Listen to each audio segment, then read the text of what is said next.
I put together approximately 35, maybe 37 videotapes, and all the information comes from a book dictated to me by God as his righteous servant, a man described in Isaiah 53, and a man described in chapter 11 of Isaiah, the descendant of David, the twig from a shoot that grows out of the stump of Jesse, and it is a stump because of the vanished and settled ancestral tree of the kings of Judah, the line of Jesus. He cannot be the man of chapter 11. He's not the anointed one. He's not son of David. None of that's true. The other book, that book is called Isaiah 53, the Day of the Lord. And there's about 3 chapters in those particular videotapes that come from the second book that we wrote not too long ago. He dictated to me the story of my life. It's to show you how I fit the verses of Isaiah 53 with regard primarily to suffering, familiar with disease. So that would be wounded, and as it turns out, cancer. But the other words that you find in Isaiah 53, punishment, maltreatment, crushing, bruising, chastisement. Okay, that is all in God's power. That's all in God's power, all those words. But the books are unpublished, shunned and despised, accounted afflicted by God, plagued. Nobody understands it. This is so different than the Judaism the Jewish people have been taught. This Messianic era that will never occur. And we know it's not going to occur now once you believe who I am and how you cannot. After the mountain of evidence I have presented that is in those books, just as Moses today would have to say, well, look, I wrote Leviticus. You think I just came up with that? You think I just came up with all this information? Did I know how God speaks through an angel and who that angel is? Moses walks by a burning bush that's not consumed. The angel of the Lord's in the bush and God speaks. I'm the one who explained that to you. I shouldn't have to go any further than that. The God says the rabbis, the shepherds, they never listen to my prophet. They think they know everything. Well, I'm going to keep telling that they don't. This is primarily for the people who listen to them and not them. I don't expect them to ever respond. Because by responding, they have to say they've been wrong. Or that's just not what we believe. And so they won't change. The bottom line is they make money on it. That's the bottom line.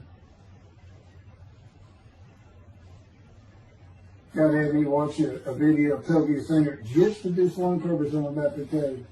He said, watch him raise his hand.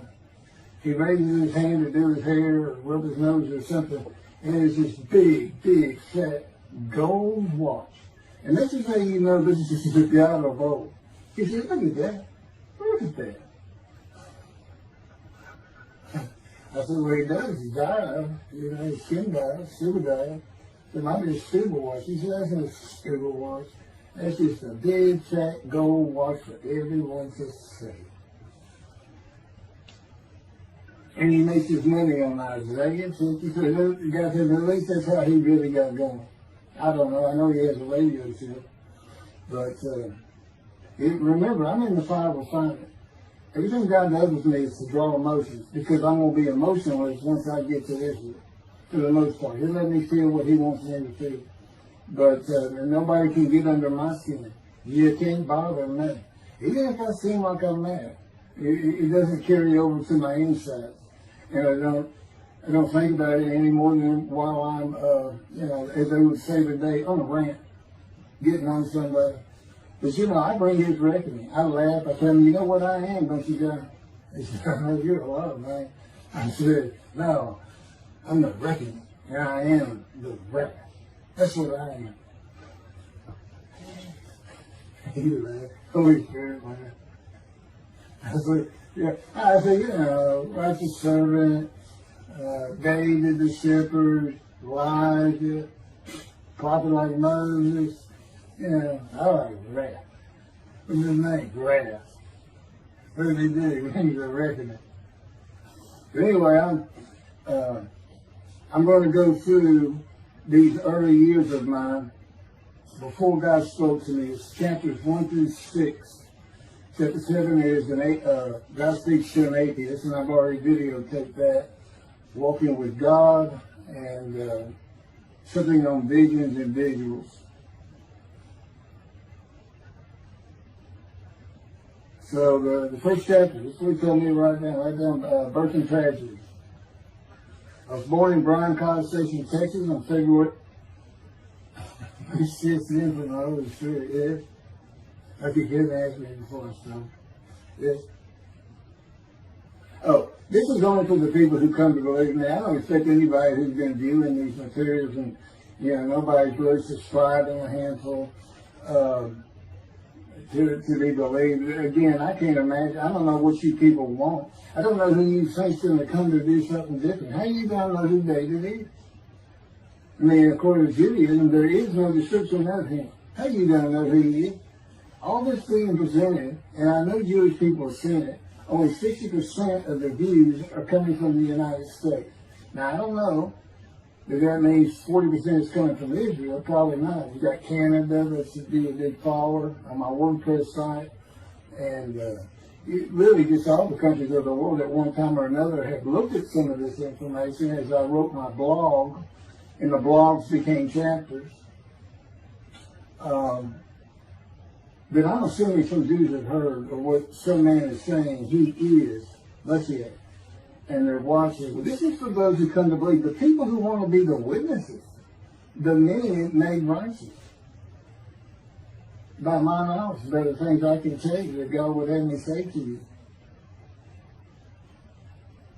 So, you know, this might be bored to tears with others, but it does show suffering, pain, and emotional pain, my background, and just who I am. Not just some cook out here. You know, people say, well, you're hearing voices. Listen, as a lawyer, and I even do criminal law, I've seen some of these people who hear voices. I promise you, you know that's a person who should be hearing voices when you just see them and watch them for a couple of minutes.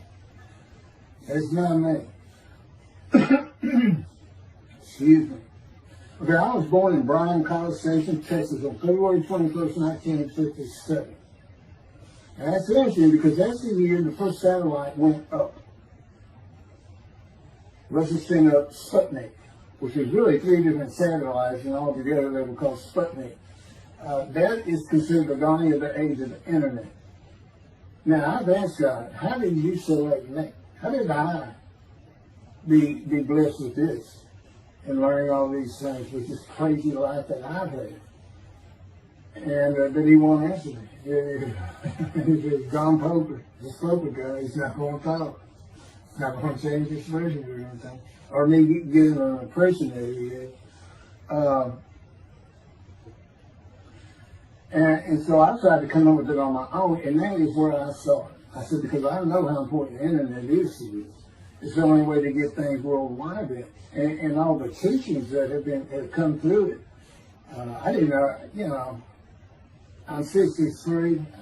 I'm not like the young people who can just text messages without looking at them, and all that. But he's taught me everything. He taught me how to set up Facebook, Twitter, you name it. He was just so good at the computer, do this, do that. You know, commanded it and directed to become very good at the computer and, of course, word processing. You know, I'm a regular secretary, except I still henpeck with one finger. I used to. But God says that to show you I had perfect use of this disfigured right arm.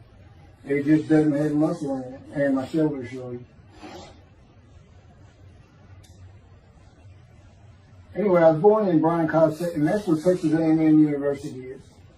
And my dad was attending Texas A&M when I was born. I graduated from there 22 years later, which is a story in and of itself.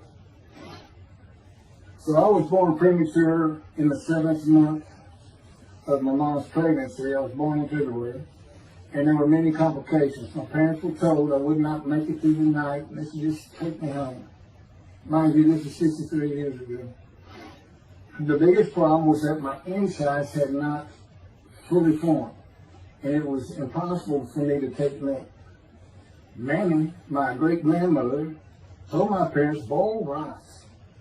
Feed him the rice water. It's got all kinds of nutrients and minerals in it. Dad says he threw out a mountain of rice those first few months. And it would not be my last encounter with death. So my dad graduated, and we moved to Metairie, Louisiana. And his first job is an oil and gas geologist. He looks for oil and tries to sell deals to people who can raise money to drill. He gets money up front, the percentage of production once they get their money back. That's what he's done his whole life. And I became, as a lawyer, I became board certified specialist in oil, gas, and mineral law because I had found it so interesting. As a young boy, I became interested. But he rarely had time for the other part.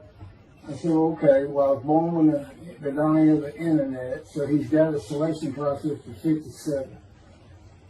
And I come from a dysfunctional family. Lots of drinkers, lots of fighters. And on my mom, her grandpa committed suicide. It's tragedy. Earth and tragedy. In the Great Depression, he lost everything. He owned land in what is now downtown Dallas.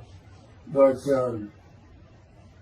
then when she was about 4 or 5, her mother went down to the market square in Crockett, Texas, small East Texas town. Everybody has their courthouse in the center of town, and there's streets on either side with stores. She went to the hardware store and purchased rat poison. She hadn't gotten hardly out the door when she opened it and took it herself. Died right there on Main Street in the middle of the day in a little small town. I don't know how long that would have been. My mom's 85 or 6. She was 4 or 5, almost 80 years ago. So I'm sure it was quite an event. And her dad took her and her sister's about 2 years older, to Metairie, and not Metairie, to someplace in Louisiana. But could have been Baton Rouge. And her father became an elevator operator. And you can still find this in Houston when I was at law school. I went to law school downtown Houston, but South Texas College of Law. And at the courthouse, they would have somebody sitting in there on a little stool and with a lever and take you up or down, take everybody up or down. With all the lawyers coming in for the court cases, it was packed. I'm sure they've done away with it by now. But that's what he did. And they found him one day or night. He had taken out a pistol, he shot himself in the head and killed himself. So now she had suicides on both sides of the family. And her father's brother took the 2 girls in. He actually adopted them. And she was about 10 or so, I believe. She's with him at some shack in East Texas, and there's not even fun in this place. And he took a shotgun, and I'm sure he'd been drinking there, all known for it, and blew his head off right in front of her. I mean, that's all the circumstances I know about it. It doesn't sound like a good scene at all, but it scarred her for life. Okay, we've been taking care of her from the get-go. My father amazes me to no end. What he has done to care for her. See, they knew that was his sweetheart. Eventually, now at 10 years old, that's who he married. And they're both from Crockett, Texas. Small town people. I still take care of them. They've taken care of me for 10 years. Got to me from society. He made me quit law. terminate my law license in Hawaii and Texas, and put me into poverty. I've been in poverty for 13 years. Until I just now filed for Social Security early. But I give them more than 90% of it to make up for everything they've given me for 10 years, 13 years. While I'm in God's fire of refinement, learning everything I need to know. And I have learned much. There ain't any question.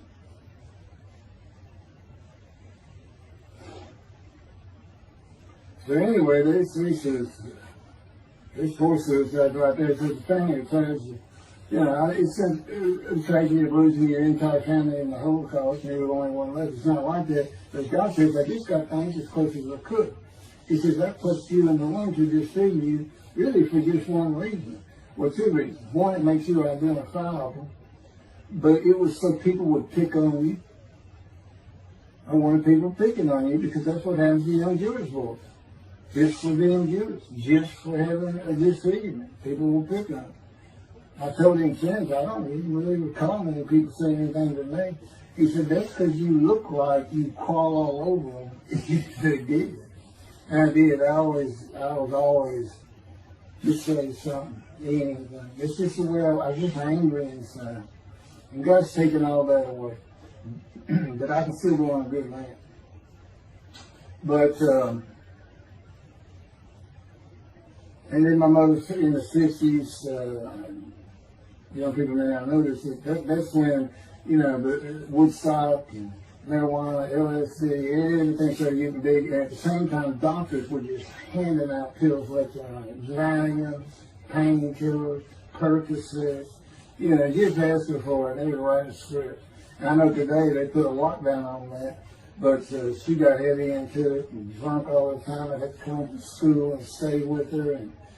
And she became such a different animal, a different person when she drank. She became a little girl. Maybe your mom act like that and slobbering and go in there to be Valium dripping out of her mouth with bottle of booze by her. So it was an ugly thing. And so I came from a dysfunctional family, so I think God wanted that. And He's there with me from my first year to make sure that I live a life of suffering. He orchestrated many of my wounds. And He's taking me back in vision to see these things. And His visions is one thing you don't pick up in the Bible. When I say Bible, I'm talking about the Jewish Bible, the Hebrew Bible. That's not, unless I say otherwise. Which is like when God says, my people. If He just says my people, He's talking about the Jewish people that says, He may say the peoples of Moab, or just by the context, it's the son to another group. But that comes up all the time.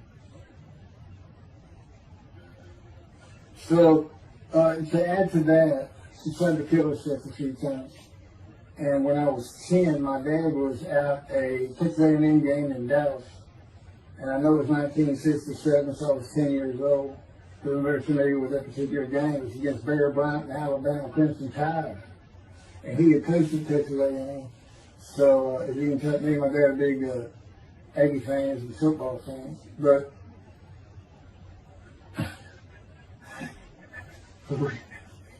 I had dinner sure with me to see those games in Israel. Somehow my coach checked it.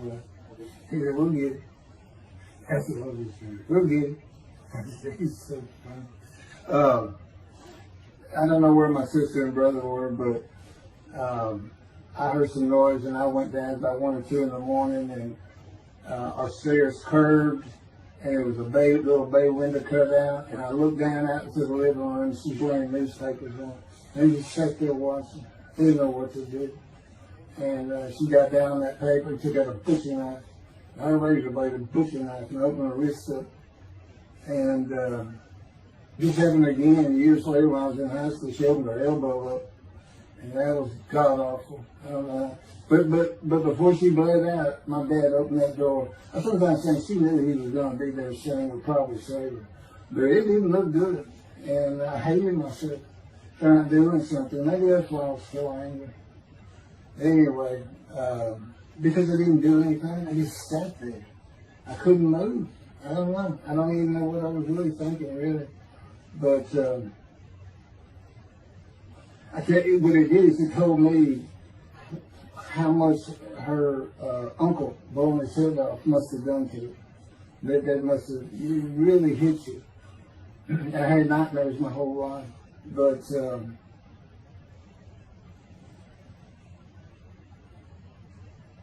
I was 16 when she did the thing with the knife. But you know what? My dad finally got her. He got her the best psychiatric care in Houston, Texas, and that's big because we got a medical center that's sort of renowned throughout the world. And they put me back together many a time. And she never did that again. And the amazing thing is how different she is in her very advanced old age. I mean, it's like she was never that person of the 60s and the 70s and the 80s. I don't know how my dad survived it. I'd have never stayed. I'd have taken the kids and said, try to find us. But he's not out there. I've never seen two people who love each other so much. It's crazy. But anyway, I was married for 20 years and we weren't like that at all. I finally divorced for irreconcilable differences. Okay, my first major surgery when I was 2 years old. My first surgery. Up above here, I have a scar.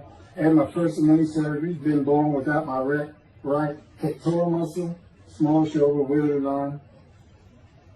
And then there was some, the movement of my arm was restricted. There was some tissue in here that had to be cut out. So they opened me up and did that.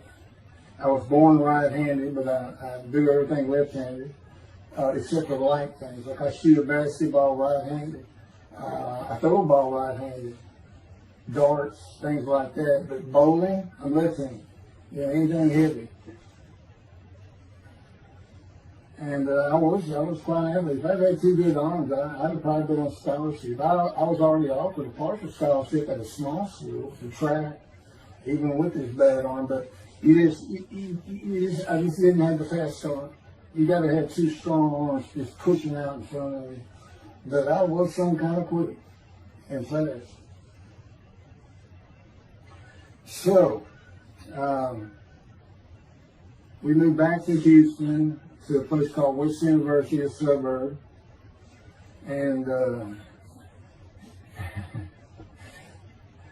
this little story, I don't even like telling it, but I got to tell me I have to.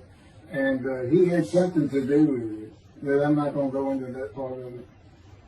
So anyway, I had decided when I was in 7th grade, I was tired of school, didn't want to go anymore. I don't exactly know why. I just know I said, that's it, and I'm not going. Dad can't get me up and finish school, I said, I'm not going. And it was on. He was going to get me there. It took him about an hour to get me to the car. Fighting and screaming and running around, hiding, getting under the you man, and I was doing it. And anyway, he finally gets me to the school, but he's too tired. He wasn't even going to try to get me out of the car by himself. So he get out, and he goes and gets the principal. And my dad's about 6'3", but he's real slim. And but he comes out with his principal. He's taller than he is, and he's a hefty guy. He's burly. Anyway, so they come and say, get out of the car. I said, I'm not getting out of the car. I'd already locked the door. Only the two front doors locked, and it was those locks that you pull up and push down. And so my dad used the key, and he opened up, he popped that lock up, and I slammed it back down. Said, I'm not going to school, I told you. He throws the key, they start throwing the keys to one another over the roof. And the principal was trying the same thing, and I'm slamming his door, I'm leaping across the car. Man, I don't know how long I went, but they finally, in 5 minutes maybe, seemed like an eternity. I was terrorized, this way I looked at it. Anyway, the principal got it open, and I saw that door open, and I got back on the far other side of it, by the steering wheel with my back against the back door. And I curled up like a ball, had my knees on my chest, and he reached in to get me, and I unleashed on him, kicking him in the face with everything I had. He broke his glasses, and his orbital bone got shattered. So, That wasn't my first principal either. There's another one. So, but anyway, so they carried me in, and it was very embarrassing, just crying. But again, funny thing, nobody, because I stayed with this same group for 9 years, going through Western University and the junior high there that you go to. Nobody ever said anything to me about it. And I knew some of those kids that were in that class.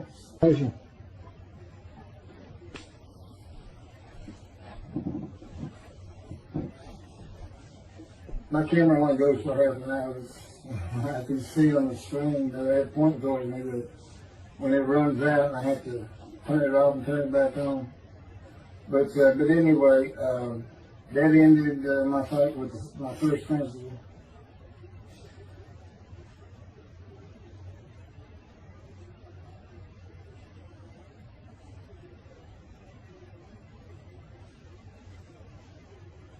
Now here it is right here. I had me put these together. In the 10th grade, the principal of the school told me to cut my hair. I had long, blonde, wavy hair, well past my shoulder. Again, this is, I graduated high school in '76, and this is in junior high, so it's in the early '70s, but it felt like the '60s still. And I kept in a ponytail. It was neat. It was a school-wide policy. I think I was one of the last people to cut his hair. I was hiding all the time.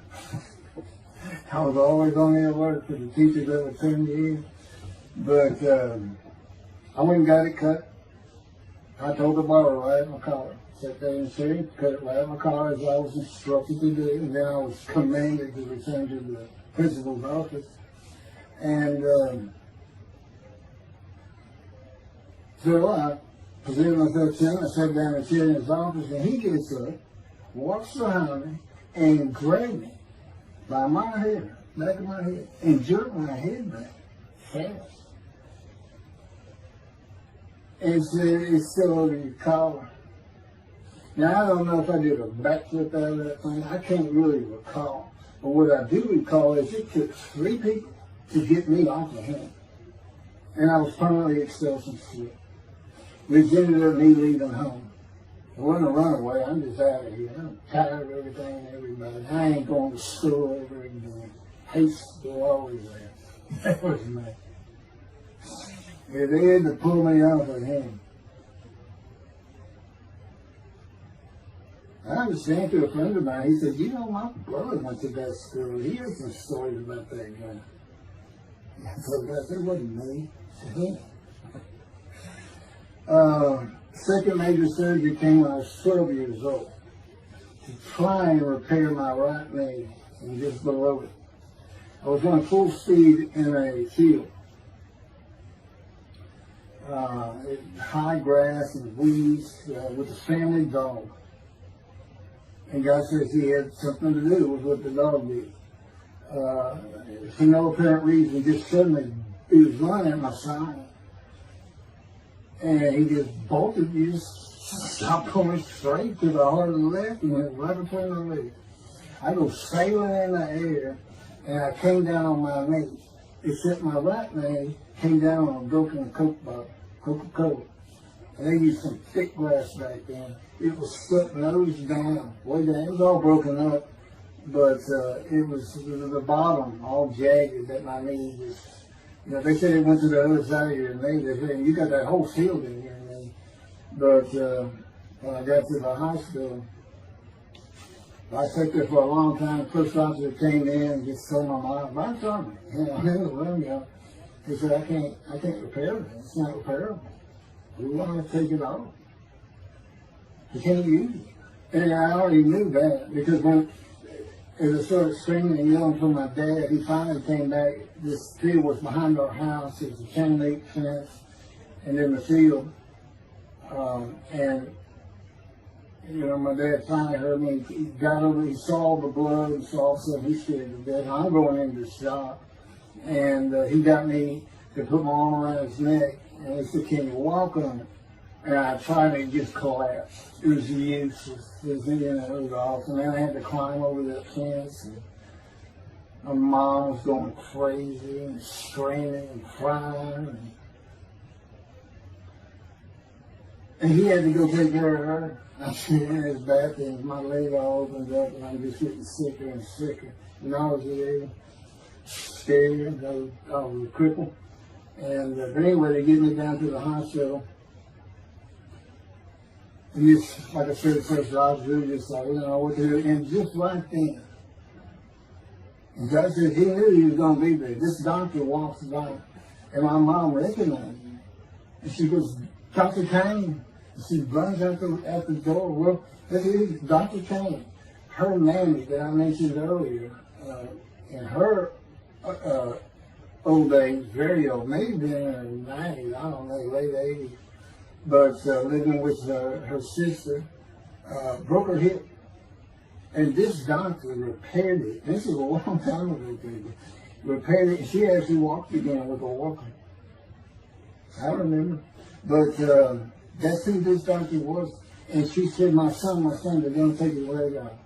You've got to come look at it. And this Dr. Kane actually became the medical doctor for the Houston Oilers. He repaired me and me before and after me. I guess that's what he specialized in. But he was at the hospital just to do rounds. He wasn't dressed for surgery or anything. But he came in that room, and I mean, he was livid when he looked at my knee and knew how I'd been there for like 5 hours at this time. And he just started barking orders about getting me prepped for surgery, and he takes off to go get prepped. And they literally ran me down to surgery and got me. I mean, they were trying. And this kind of fear he put in everybody. Anyway, I was in the hospital for weeks, and I woke up with my leg. I was glad of that. They had a cast in my hip to my ankle.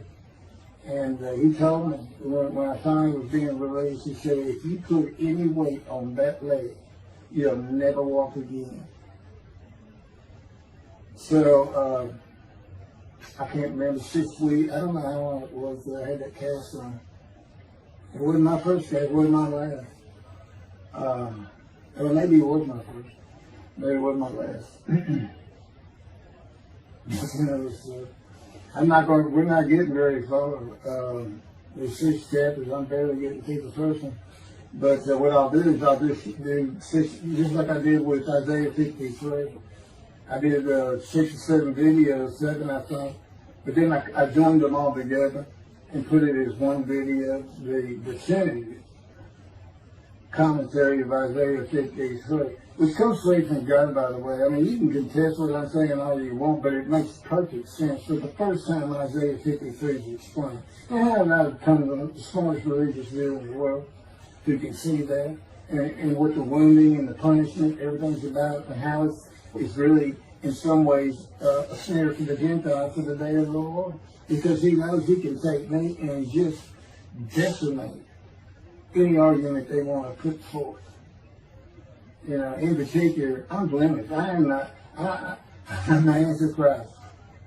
In that I am the exact opposite of Jesus Christ. Okay, he's so smart, he was keeping the synagogue at 12. Supposedly he was the perfect, beautiful man. I'm just figuring. You know, I'm not bad looking, but I'm not, you know, I'm not Brad Pitt or anything. Anyway, it's sin, you know. I wasn't a visual sin. I was a good person. I was good to other people. I was very compassionate. I said there was already a lot of humble in me. I didn't laud myself and the things I could do over others. You know, like being the fastest guy on top 5 at school and the fastest in the neighborhood. You know, I didn't brag on myself. But as he took me back through my life, and informed me when things were sin, it just seems like I touched on all of it. And if murder in your heart is actually committing that sin, as the Christians say, I don't really go with that, but there's really not much I've missed. So I'm a sinner. And, you know, Jesus would say, well, I'm a sinner too, I'm lying. All you got to do is read the scripture in the gospel, you see what I'm lying. That's easy. And I came from the bands lying. I thought I was the man of Isaiah 53. I thought I was going to be exposed to death, but given long life. He's what he would tell you if he was here. He said, but you know what happened? They crucified me. And on the cross, I realized I'm not that man. This isn't exposure to death. This was like a sure thing. Father, Father, Father, why have you forsaken me? That's Jesus Christ saying, I'm not the man of Isaiah 53, and I just figured it out. That's what that is. Past God's going down. You sure you didn't have that written? Why on earth would they write that down? They forget about it. They were just thinking it. So that's what it's about, Christians. All they got their way. They can explain that being counted a sinner means he got crucified with the sinner beside him being crucified on each side, left and right. So there's three of them, so he's counted a sinner. Okay. You know, it's supposed to be the truth, but don't be able to find a person to do. You might tell Judaism the same thing. You know, you just find somebody. It's not the people of Israel. They're all kinds of people. Now, we're looking for a guy so God can have a Moses. Why? We have a new covenant. Why? It's the day of the Lord. Why? Jeremiah says so. That's why. It's so easy. The lamb blooms again. Okay, and he's coming to covenant with the temple. So the lamb blooms again at a time when there's no temple. Jerusalem's going to be rebuilt. It's a metropolitan today. It's no Jerusalem of antiquity. The old city might be too big. And I'll make a new covenant with you. I will forgive all your sins and remember them no more. That will cause Torah to be written on your heart. It's a metaphor. When did he do this before? Oh, that's right. The Syrian Babylon exiles. Isaiah was right before. God said, I forgive your sins and remember them no more. They became a holy city. What did they do? They built the second temple. Where do we miss them? The third temple. This is so easy. So it is the day of the Lord. There's any question of that. I'm just telling you it started with the Russians.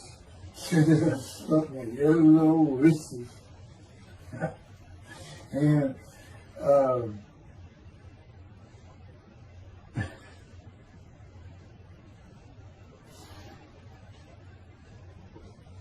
he's bringing the covenant with God. He's sent a prophet like Moses. So he's saying, it's Joshua. No, it's not. I'm leaving today, the day of the Lord. And guess what? He gives us a description of him. He knows this is a time of secularism, reliance on science and medicine and doctors. And you got so many more people who the only book out there is not the Hebrew Bible. There's a lot more books in it. You know, there's all kinds of distractions, television, cell phones, computers. You know, back then, you know, you just sat around and said, what do you think that's there? I don't know. We can send some rain. You know, it's just, because it was easier to get them back then. But here it is. It's here. And God said, you see why I put sugar and the spies in there? Because for a while I said, God, you know, this is before we really got the books done and everything. I said, I'm just sitting in a room. I can't really tell anybody showing stars in that. Counting me played, afflicted, by God and everything else. He said, well, how you feel now? That we've been putting all this on the internet, guys, that just showing the stars. Yeah. I can say, they know. There's no question this ain't gotten back to those two. I said, you keep attacking them like this, and I'll be certainly sure, just in case I'm wrong. But, because he won't actually tell me, he won't tell me anything, this is a rule of thumb, he won't tell me anything that I cannot find out or become knowledgeable on or informed on of my own. Which means about nothing, because we're in a room all the time. The adjunct of the Holy of Holies is what I call it. I live in the I'm like the priest who could go, the only person who could go into the Holy of Holies was the high priest. And that's what I'm like. As a matter of fact, God had me write down, just as he had David write down, there's Psalm 151, where God said, it's on video, where God is speaking, where the Lord came to me and God said, quote, and within that, he says that he declared me. We actually used the song where he declares it for David. He declared me an eternal priest in the order of Melchizedek and King David. and a rightful king, small k, and a rightful king. And he also declared, I'm the righteous servant. I mean, that's God talking. I mean, he's using it. When he dictated to me, it wasn't, to be written in my personality. That's him. That's him doing a new song. So, because he does that. Even in the writings, the person doing the writing, whatever prophet it was, or Moses, or David, if he wrote Samuel 2 and Kings 1 until he died. As I said, God says, look, just assume the central character is the one I had writing. Because their lives change when I come to them. Just like mine change. This is not anything I could have ever conceived or even bothered thinking of. I had never read the Bible my whole life. If he didn't tell me, we're going to the bookstore and get you a Tanakh. That was 13 years ago. And my answer was, what's a Tanakh? I didn't know anything. And look at all this knowledge. But this is it. This is the only power he's going to use in creation. He's not going to perform miracles. He's not going to have me performing miracles. And he's not. He said, the only power I'm going to use is on you. What I can get you to do. He said, I can take a Gentile Texan and take him to Israel and get my temple built. Okay.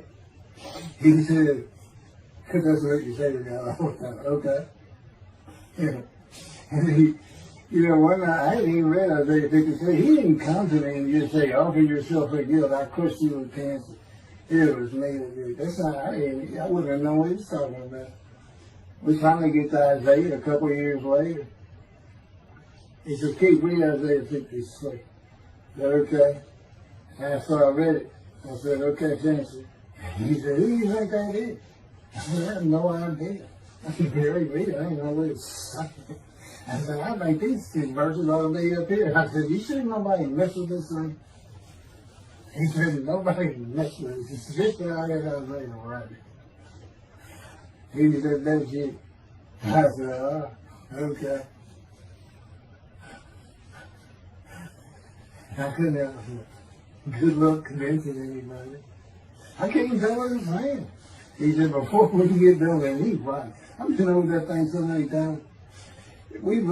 From my original version of Isaiah 53 that he dictated, or told me how to put together, but every sentence, every word is, we changed it up and added things. I've learned things. Like I didn't know about the chest of devotion. I didn't know why the angel was leaving early in Malachi 3, but I do now.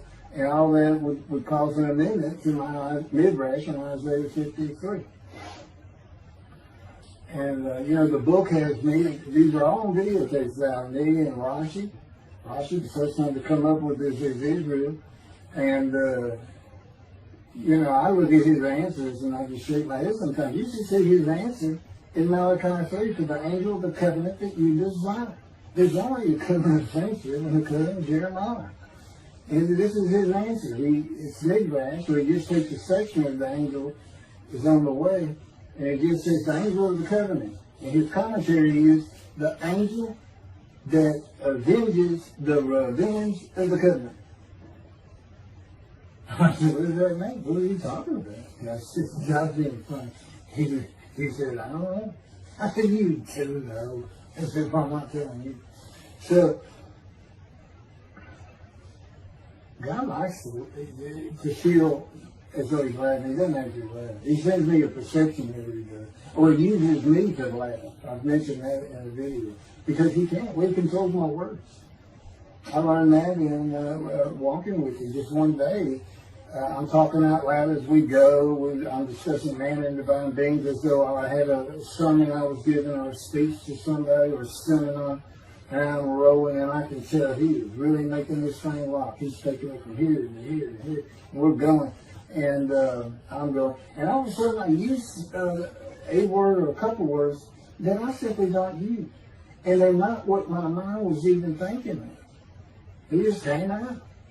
And I just stopped. I said, did you do that? I didn't even say, hey, did you just make me say these things? Because I knew he did. I said, did you do that? He said, I did. I said, as long as he did it, I did. I said, okay. Anyway, that's where it all started. Now I know. Okay, he'll do that. That's the Holy Spirit. Using me. He doesn't sound like that. But he'll use words like that. So he's getting bored. They like to cut.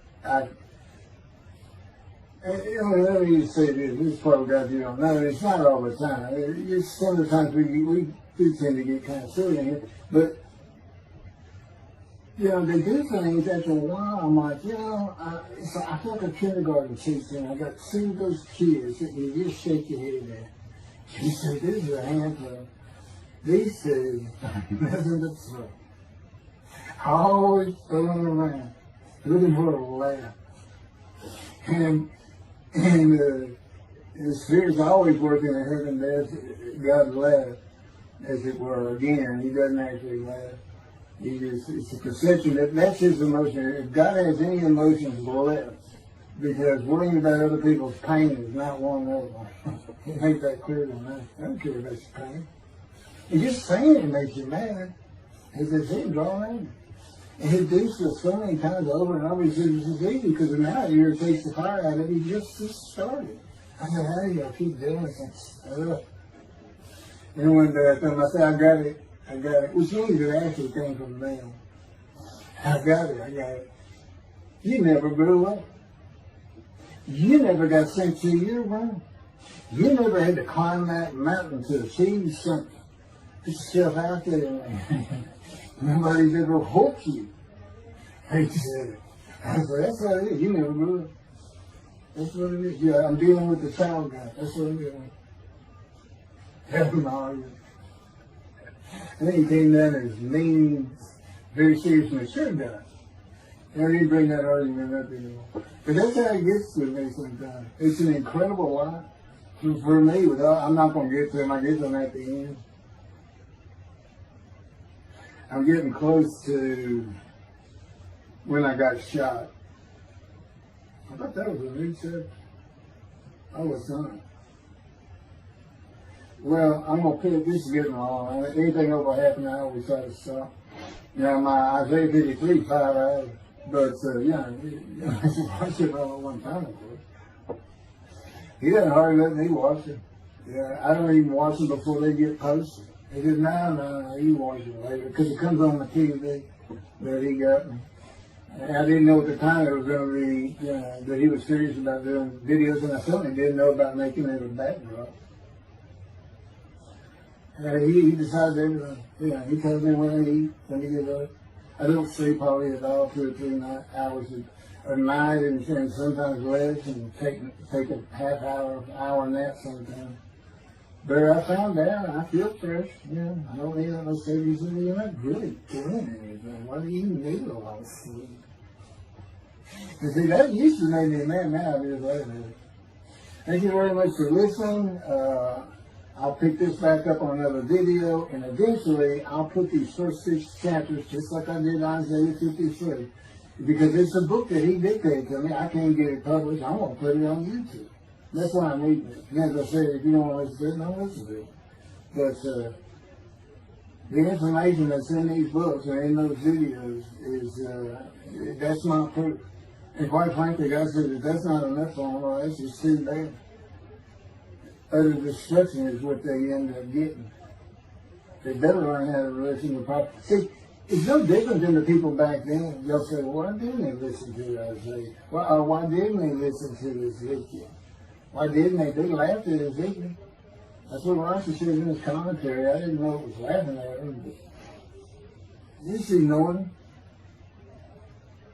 Everybody thinks they know it. But in any event, I do know there's one chapter we haven't put in there, and that is recognizing a prophet in time.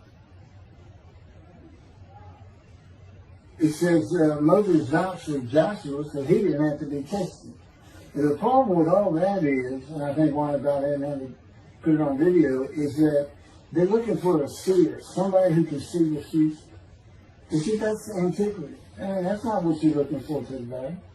This wasn't a seer. And none of the prophets were serious. They just wrote down what God told them to write down. God's the prophet. He's the one making prophecy. And what he does, he doesn't actually just see the future. He walks it through. He says, okay, right here is when they're going to send up the satellite. This is where humanity will be at that time. He can walk it through in his mind.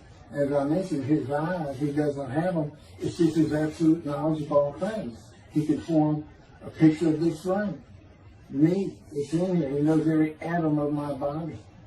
And it's like he does a vision for himself, a visualization. It's what I call when he puts pictures in my mind. And he puts it into the spirit's mind. And they're both within it. The big cloud that just came down. If you're sitting in a room with me, it envelops you. But it engulfs me, it goes through me. My little spirit cloud becomes part of the big cloud. That's why God is in his spirit. Here's the elements of spirit, here's the elements of God's presence. His mind. Two clouds, they just come together, they can be together. Okay, but God's still one. He created the other cloud. And then in this room, filled with them, my little spirit is like a little cloud that just came in and part of it. That's who I am. That's the man of divine being. Okay? No, it's like nobody's really expecting it. Well, maybe it's because you didn't know these things. And now I get to see them. Son means I'm not looking at that. It's not like a coop. We by faith, by the fundamental principles of plan balancing. The talent, from his diagnosis of the talent.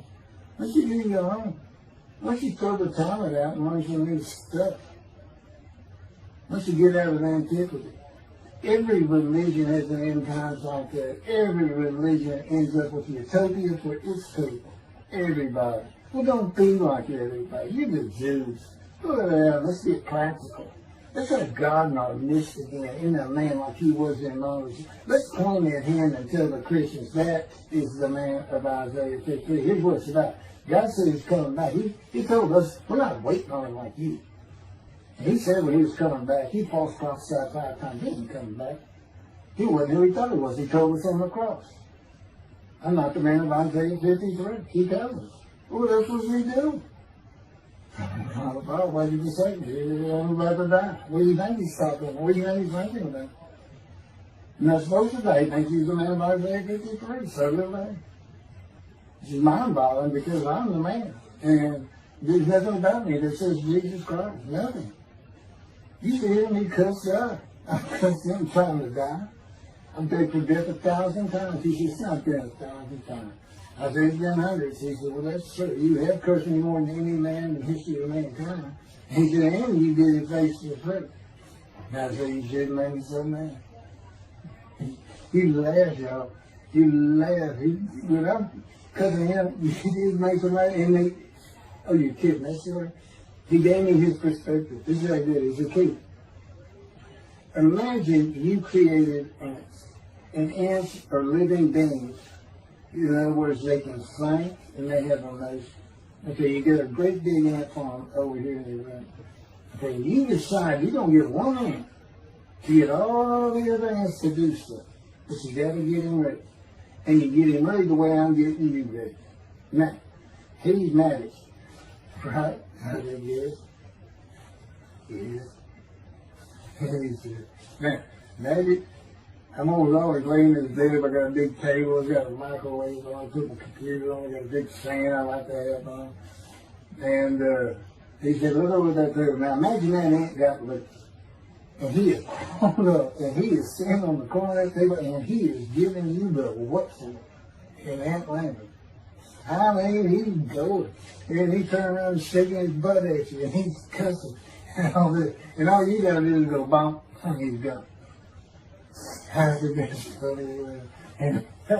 is, and that's how that's what it does to him with me. The spirit wild me up. I call him the troublemaker, troubler. He's so funny.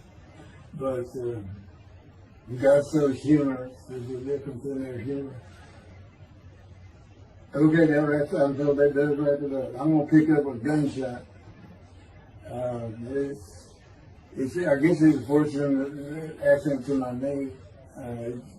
They ended up opening me up and swinging my breast and my pelvic behind. Now it's been 3 times. and eventually, the lung cancer, and colon cancer, and skin cancer. But the lung cancer is when they told you should have died from colon cancer. They said, but this is it. We can't treat that. It's too advanced. You're gone. And prepare to die. That was 20 years ago when the planes hit New York. It was the planes hitting New York that got me up off the ground one last time to see one more doctor. The life of God's righteous servant of Isaiah 53, chapter 3, gunshot.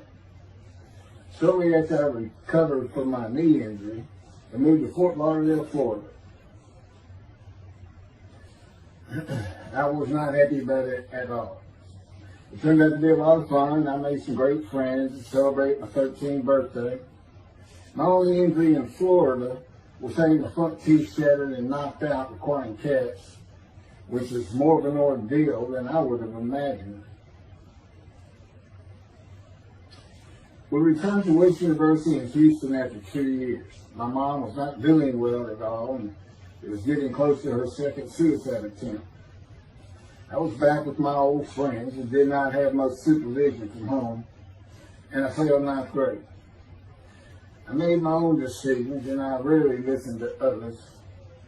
And after being set back a year at junior high school, I made a few new friends, which led to my next serious injury. My best friend was a Spanish Italian whose father was from Sicily. And he kept a machine gun and a violin case in his office at the restaurant he owned, where his son and I were waiters. It was called the Godfather. My son was the best pool player I've ever known or played with, an absolute natural. I will call him Antonio, but that's not his real name. Antonio's girlfriend was a Jewish girl. I will call her Rebecca, but that is not her real name. Antonio was a Catholic Christian. Rebecca did not practice Judaism, and Antonio did not go to church. I was a confirmed atheist, and we never talked about God or Jesus. Rebecca's father had foreclosed on a ranch about 8 hours from Houston outside of LaGrange, Texas, Fayette County. LaGrange was famous for the Chicken Ranch, which was an illegal brothel that operated from 1905 until 1973. The business served as the basis for the 1973 ZZ Top song, LaGrange, and the Broadway musical, The Best Little Whorehouse in Texas, as well as its 1982 film adaptation. T.J. Flourney was known as the meanest sheriff in Texas.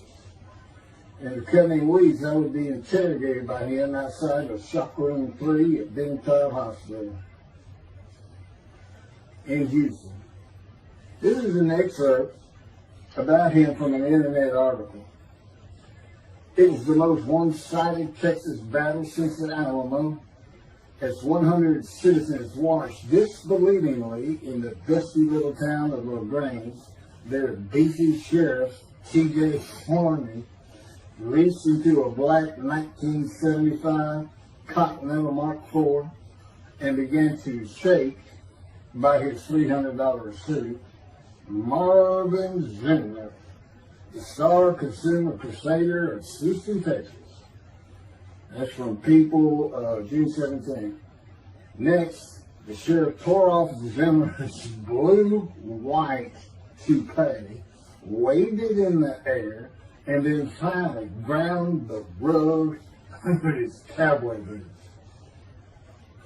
Behind Flourney's theory was the fact that on Zimmer's last assignment in LaGrange 18 months before, he had filmed an expose, which resulted in the closing of a critical part of the local economy, the Chicken Ranch, a legendary body house. Antonio, Rebecca, and I first went up to the ranch in the summer of 1975. It was a small ranch house and small lakes with horses roaming around lucent pastures. We decided it'd be fun to try and catch one of those horses and go riding. The next time I went to the ranch house was in Rebecca's father's Mercedes-Benz. Two-door convertible Mercedes-Benz. I sat on the hood of that Benz with a lariat while she tore through fields trying to run down a horse for me to rope. The horses could turn too fast, and we never got close enough for me to rope one. What we could and did do on the next trip was bring guns. A 30-30 rifle, shotgun, and two 22 caliber pistols with holsters. As a backdrop, Antonio and Rebecca had broken up as boyfriend and girlfriend, and her attention had turned to me. I did not believe that caused any friction between Antonio and me, but it should have. It did not seem to be a source of animosity of Antonio towards me in any event. On October 5, 1975, we were all back at the ranch having a great time. Tony and I were shooting at cans with our pistols and practicing a quick draw from the holsters. We were standing shoulder to shoulder, about 3 feet apart, and he was a little forward of me. Rebecca came up behind us, between us, and said she wanted to shoot. Antonio passed his gun to her, and it fired when it was going by me. The bullet went on a straight line through my bladder, intestines, and colon from the front right and lodged in the back of my left buttock in my backside. I could see the trajectory in my mind. I fell to the ground, and Antonio fell on top of me, rolling me over and over. I think he was looking for an exit of the bullet. I told him to get me to a car and get to a hospital. Felt like Babe Ruth had swung a bat up between my legs. I never once thought of God. On a big ranch, there are several gates for different sections of land and different purposes, usually with chains and a lock. When we got to the first one, I told Antonio, drive through it. I told him to ram it. I knew I was dying, and all I could think of was, you had got to hurry. I didn't panic, but I had never been so afraid and had never felt fear like that again to this day. Sometimes I think I have forgiven Antonio for accidentally shooting me, but I had not and cannot forgive him for stopping at those gates. I'm still mad about it. I was seriously angry at him. We got to the LaGrange Hospital before noon on a Sunday. They had to call the doctor to come in. I asked the nurse for something for pain, and she told me my vital signs were too low. That if she gave me a shot of morphine, I'd drop dead right there. It would kill me. No pain medication. The doctor came and looked at me and said there was nothing they could do there. He told me they were getting an ambulance to take me to Houston, Top Hospital, where they operated on gunshot victims all weekend long and do to this day. It's a trauma hospital. Many young doctors from Baylor University, all around the state. It's a high desirable place to be because you're cutting on. If you want to be a surgeon, you're cutting all day long. I knew one thing with a certainty. I could not pass out or fall asleep. If I did, I would not come back. In an ambulance, I talked to two fellows that were tending to me, as much as anything to stay awake. I asked them such things as what it was like to be married, graduate high school, have a career job, but my mind repeated over and over, you have got to hurry. We arrived at dusk. This happened before noon when I got shot, so now it's getting dark. When the ambulance opened, my brother jumped in to help. My mom was standing by the entrance to the shock rooms in her fur coat. She later told me that since Top was a public hospital, it might help if they thought we had money. I didn't see my dad, but my sister told me later, the whole way to the hospital, all he could say was, to God, please don't take my boy from me. I stayed awake for some 6 to 8 hours in awful pain. They took me to shop room 3, and it was filled with people giving orders and very loud. On the table, the nurse told me she had to put her finger in my bottom, which embarrassed me. And I raised up like a sit-up and saw nothing but blood rushing from my bottom onto the table. You have to hurry is all I could say. They finished prepping me for surgery and rolled me to a hall in a line of others awaiting surgery. And someone was saying my name, and I opened in to see T.J. Forney, Sheriff of LaGrange. He wanted to know if I'd been shot intentionally, what we were doing at that ranch, did we have permission to be there, and et cetera, et cetera. I told him I thought it was an accident, and to leave me alone. I never saw him again. I didn't have to wait long. The orderlies bypassed everyone in front of me and took me to surgery. I awoke in a large room with about 10 beds on my side of the room and 10 beds on the other, with other patients, and I could hear moaning and crying here and there. It took a few moments to remember what had happened and why I was in there. I fell back asleep, and when I awoke, my dad was telling me he would have me out of there into a private hospital as soon as possible. It was the next day when they transferred me to the Methodist Hospital and Medical Center, where they had operated on my knee, and I had spent weeks there. I had a hose with a bag coming from my bladder and a colostomy, an opening called the stoma, which is your intestine on the outside of your abdomen, with a bag over it to go into the bathroom. I was out of danger from dying, but still very weak, and I needed to gain some weight. The track team was already getting together, running distance and cross-country workouts provided by the coach, preparing for track meets in the following school semester. I lived about a half mile from the hospital. The day I got home, I walked to look at the track. It did not seem possible I could get back in shape. I was afraid to cross the roads to the school. I could not even trot to get out of the way if a car came my way. My insides felt like jelly, and I had been warned that too much physical exertion in the first 10 days could cause a stomal hernia, and my intestines to start extending from my body. I was homeschooled for the rest of the semester by a private volunteer tutor, and passed classes I probably would have failed. The beauty of that gunshot was that it changed me. I was never going to graduate high school, having failed so many classes. So I set up night school classes for the next and my last semester of high school. I was 18, soon to be 19, and a senior.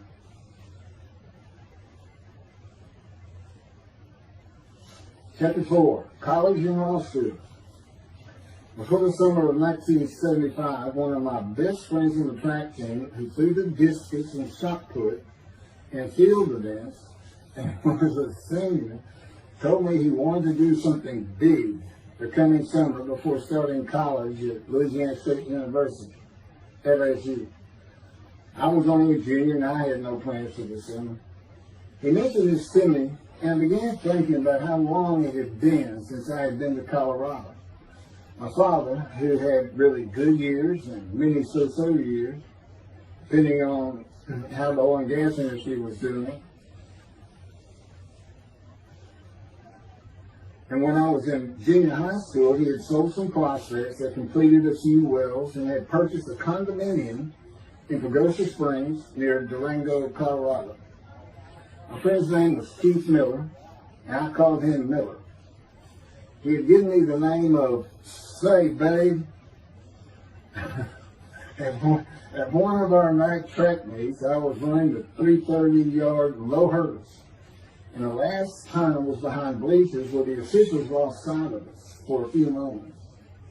A runner 2 miles less veered out of his lane into mine and took my hurdle, and I had to slow down and go around it, yelling, "Hey man, that's my hurdle." I wasn't happy. I do not remember how Miller knew what I had yelled, but he was probably on the football field inside the track, working on shot putting dishes, watching me run and hurt me. I did not really know him very well at this time, other than he was a popular senior who knew everyone, and in stark contrast to me. On the following Monday, I was walking down the halls between classes, and coming in the other direction was Miller, though I did not see him. Then as he was passing me, in a loud voice, loud enough for everyone in the entire hall to hear, I hear, "Say, babe, that's not her."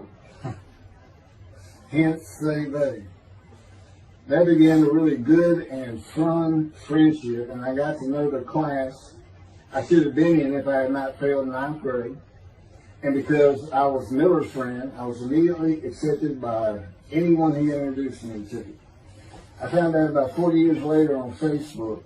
I looked him up and we friended that he's Jewish, and particularly because of his brother. He's got an older brother, and they look just alike. They live up in Oregon. But I did not know that. It's not something we ever talked about. Just didn't think about it. I'm sure he wasn't observant at the time. I told Miller about my dad's condo and suggested we plan a trip up there to backpack in the Womanichi wilderness of the San Juan National Forest. I had hiked there while in junior high school with a friend and his little brother. I had a driver's license in my second year in the ninth grade. The prominent 13,000-foot peak is 10.7 miles from the town of Silverton, which began as a silver mining camp in 1873, and that is where I plan to take Miller.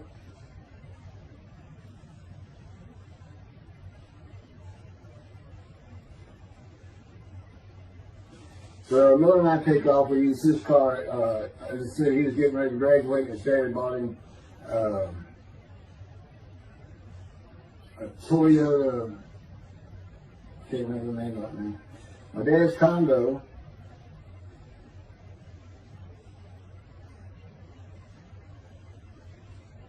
is about 60 miles from Durango, where a train depot is located that runs a train to the Womanichi Wilderness to Silverton. The train is an authentic, narrow gauge, steam powered, coal fired, scenic railroad train ranked one of the top 10 scenic railroads in the world. It's something else. It stops twice in the same places to let off and pick up hikers and backpackers in the Animas Canyon of the Womanichi. At top speed of 18 miles per hour, it takes the train 3.5 hours to travel the 45 miles from Durango to Silverton. Oh, here it is. Miller had a new Toyota Celica. And after a day and late into the night, we made to Pagosa, slept, and we're at the train station before the first departure the next day. I don't know what the problem was, but the train was not going to run that day. So we couldn't get to where I wanted to take it. It's just too far. We decided to get a hotel in Durango and just head down the train tracks into the wilderness and explore an area I had never seen with the maps. We got lost. And at one point we decided, let's just put these backpacks down and you go that way and I'll go this way. Well, we did that, we met back up, and then we couldn't find a backpack. And we did finally find them. We slept that night, and we had a big black bear episode because we left some food out on the ground, which we shouldn't have done. And but anyway, we ended up making it back. We had one of the best party nights I've ever had in my life. We hit the main street in Durango, which is a tourist hotspot, and we hit every single bar. You could drink at 18 back then. It wasn't 21 as it is today. And we did. We made sure it was like a go. Okay, so every one of them had at least one drink: shot of whiskey, Boilermaker, beer, whatever. I can't really recall other than I knew I had been drinking the night before when I woke up. But we did. We hit both sides of the street. I don't know how long it took us and how many drinks we had, but we just had a lot of fun.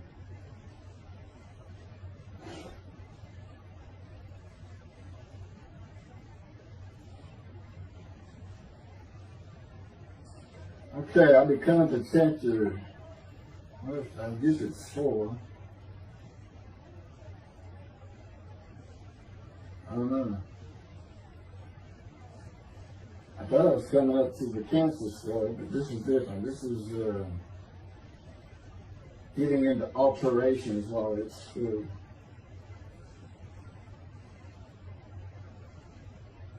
So anyway, I was shot on October 5, 1975, and by early December, so it was October 5, and then in early December, they I had surgery again to put my intestines back together, which was, you know, it was dicey. You know, they kept telling me, we don't know what you really pass.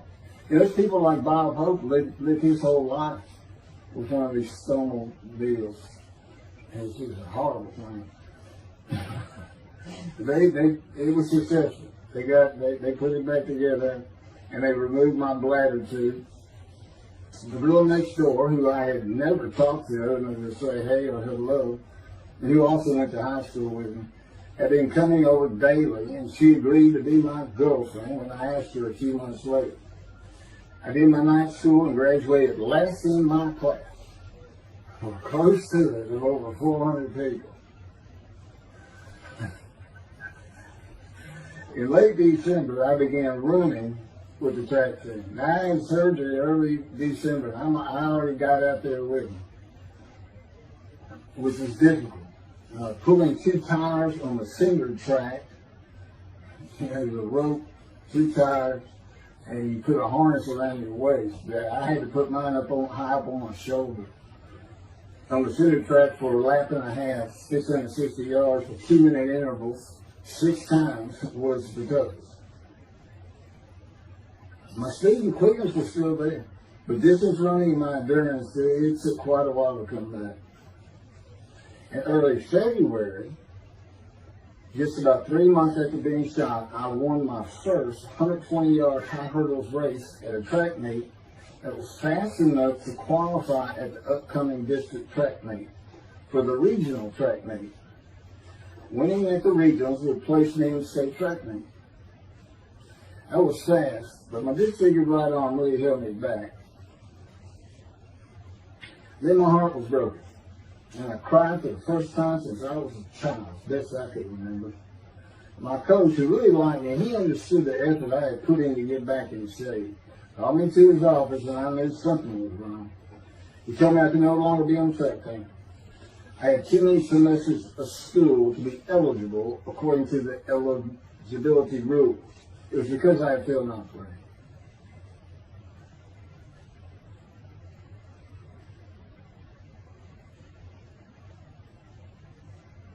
And of course, I had no one to blame but myself. Skipping school all the time, just not trying or caring about learning was why I failed. I was not lacking in intelligence and common sense as many people thought of me. I could and often did read a complete science fiction paperback book during the school day. One day, I get them from my brother. I just sat in the back of each class and read my book, and the teachers always left me alone. I also was suspended from school a couple of times for fighting. First fight was in the gym and the bleachers, with the principal on the floor telling us the do's and don'ts for the second semester of the 10th grade. This is 2 years before I was shot. I found out he already knew me by name, and I had never talked to him. The second fight was with the same guy, but this time we took it across the street from the school. He had about 10 of his friends, and I, being pretty much a loner, I had none. They were African American, both sent to school from neighborhoods far away. And I just didn't understand them, or know why they even talked to me with words I did not get, like word, or say, man, can I hold a dollar?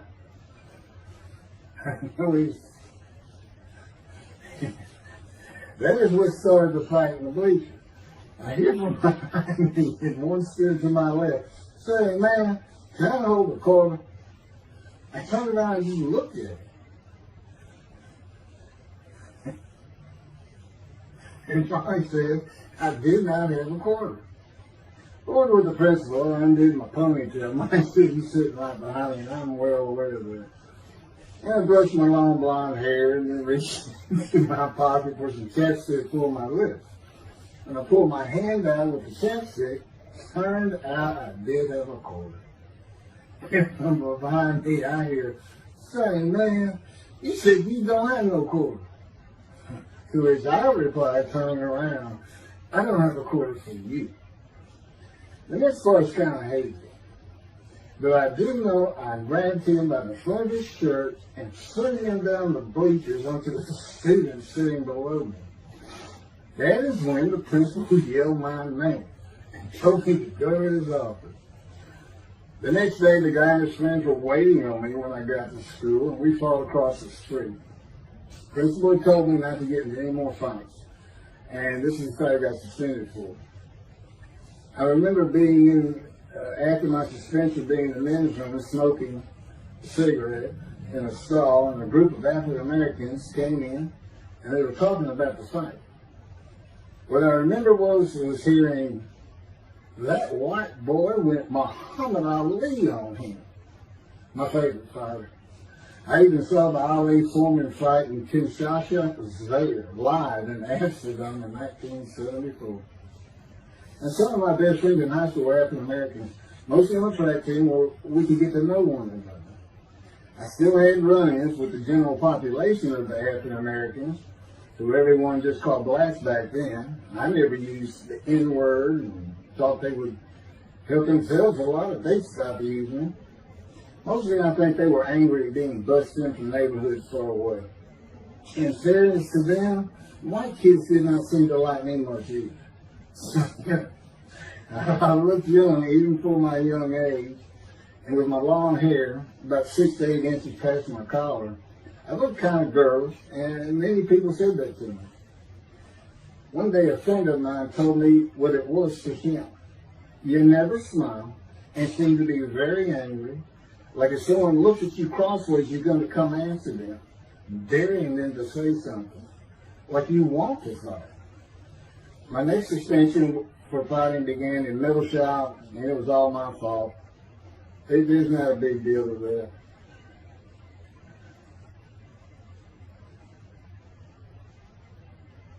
The last fight I was ever in came right before I was gunshot at the ranch. The accident really changed me and the way I looked at life. I never got in another fight after I got shot. It took some of the fire out of me.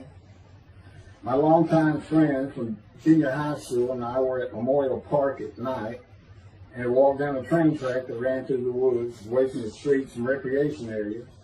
We went to the center of the long railroad trestle bridge that ran over a bayou to wait for a train to round the corner from either direction on a single track. When a train would round the corner, we had to run and jump off the trestle after clearing the bayou. We were drinking beer. As we were sitting, we started talking about the price of gas at 44 cents a gallon in 1975. And anyway, the trains weren't running. We got up to leave, and as we're walking down the steps, she said something about my father and about how to find oil and gas. And I turned around and just hit him with everything I had, with my right arm. And I realized what a stupid thing to do. I called him the Big Sweet. He's Norwegian. His hair was white and long and longer than mine. His hand was the size.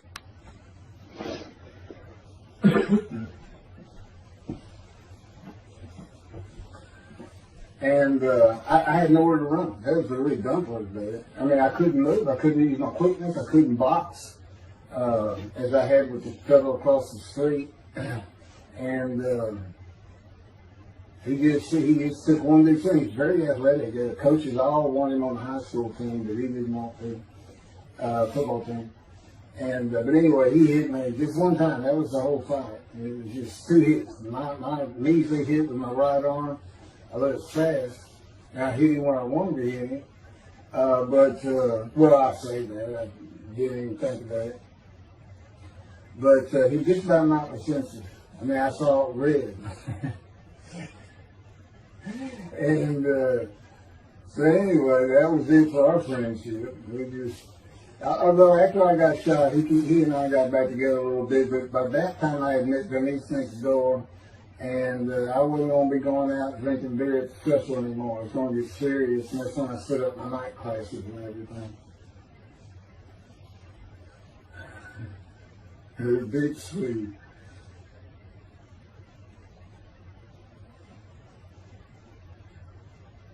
After the gunshot, I stopped seeing old friends, including Antonio and the Big Three, and spent all my time with Denise the next door. I never wanted to be someone who succeeded in life. My dad always told me when he was angry with me that with my smart mouth, I was never going to be anything but a ditch digger or a lawyer. While he said lawyer in a derogatory way, he got me to thinking I'd like to be a trial lawyer. I had to get into college first, and the only school I wanted to go to was Texas A&M University. Anyone who had ever known me would tell you that I was not even close enough to being smart enough to go to any college, much less Texas A&M. I would tell you I had never applied myself to the task of learning. Texas A&M denied my application. I called them and pleaded and argued, and finally admissions said that if I came to the summer semester of 4 classes and maintained a B average with no fails, they'd let me in. I did it, barely. I almost failed calculus to get a B. Just a quick thing on Texas A&M, because it relates to World War II, which always makes me think of the Holocaust, and how many Aggies were involved in that. Texas A&M enrollment began on October 2nd, 1876, and admission was limited to white males, and all students were required to participate in the Corps Cadets and receive military training. Many Aggies served in the military during World War II, with the college producing 20,229 combat troops. Of those, 14,123 Aggies served as officers, more than any other school, and more than the combined total of the United States Naval Academy and the United States Military Academy. During the war, 29 A&M graduates reached the rank of general. Texas A&M is more than a great university. It's the home of the Aggie family with a long history of spiritual tradition. And I'll pass through all that. You can read. I got all this from Wikipedia.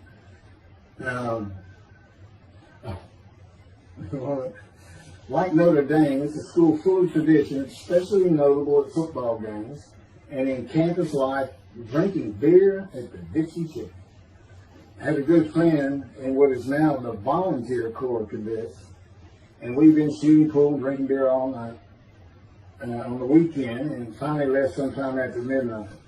I walked my friend back to the quad, Corps Cadet Quad, a large open area where people could gather, surrounded on 4 sides by dorms for cadets only. And I dropped him off at his room. Before he shut the door, he looked at me, and not for the first time, said, "Want to race?" He's fast. We race anything. I said, yeah. Of course, we were pretty much, we had a lot of this. I said, yes. And he went to the end of the hall and took off at the other end of the hall. He was fast, but I was pulling away with just a few yards to go and hit the wall before I could stop and busted my chin open. Blood's pouring out everywhere, people opening doors. Look, that's what the little guy did to the taller guy. I also sprained my ankle. These are my injuries that take very long. I also sprained an ankle so severely playing basketball with football players that I was in a cast for 6 weeks. Those were my only injuries in the 3 years of being here. It was the dumb stuff that changed me and everything in my life. I married Denise when I graduated from A&M in '79, just 3 years after graduating high school. I went through in 3 straight years because I had those hours from the first summer. I just went ahead and went the next summer too. And I got out of, and the average for most A&M students is 5 years. But I went through in 3. And of course that meant I never dropped a class. It also meant I had a low GPA, grade point average. And I didn't realize how important that was for admission to law school.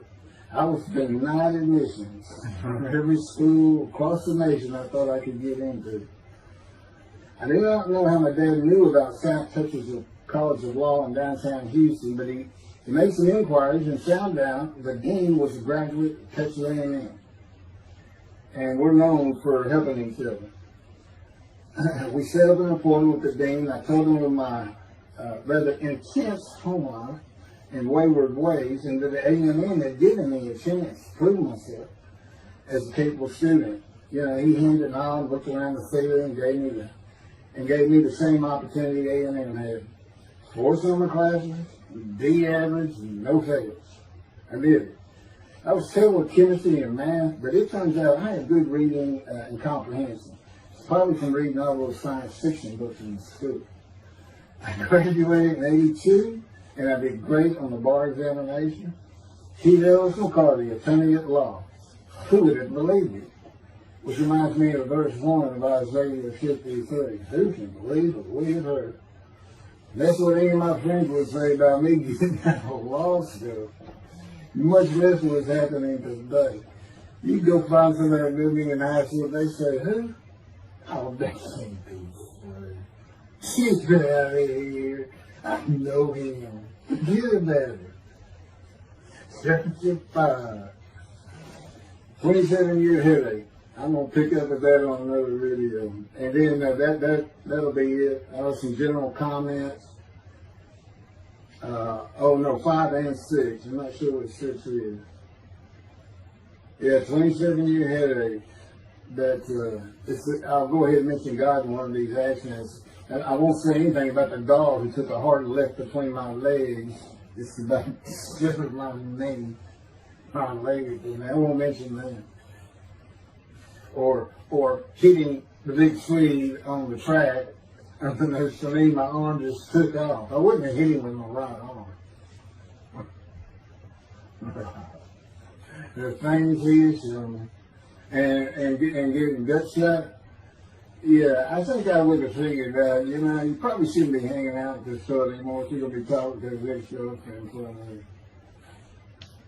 Little things like that, he controls my perception. Little things like that in my life to make sure I am the man of Isaiah 53. If anybody thinks I'm going to back off saying that, they're wrong.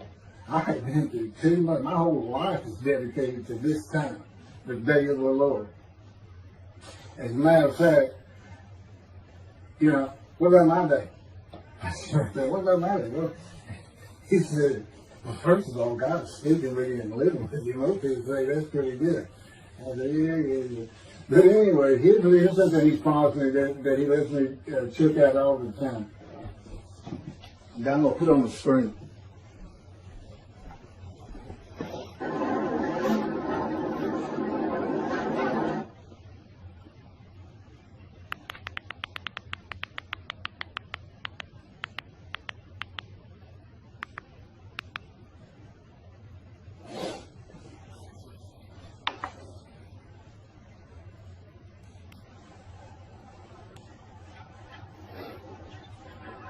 The radiant GP cycles, shorties, slip-ons, cold startup.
27-year headache.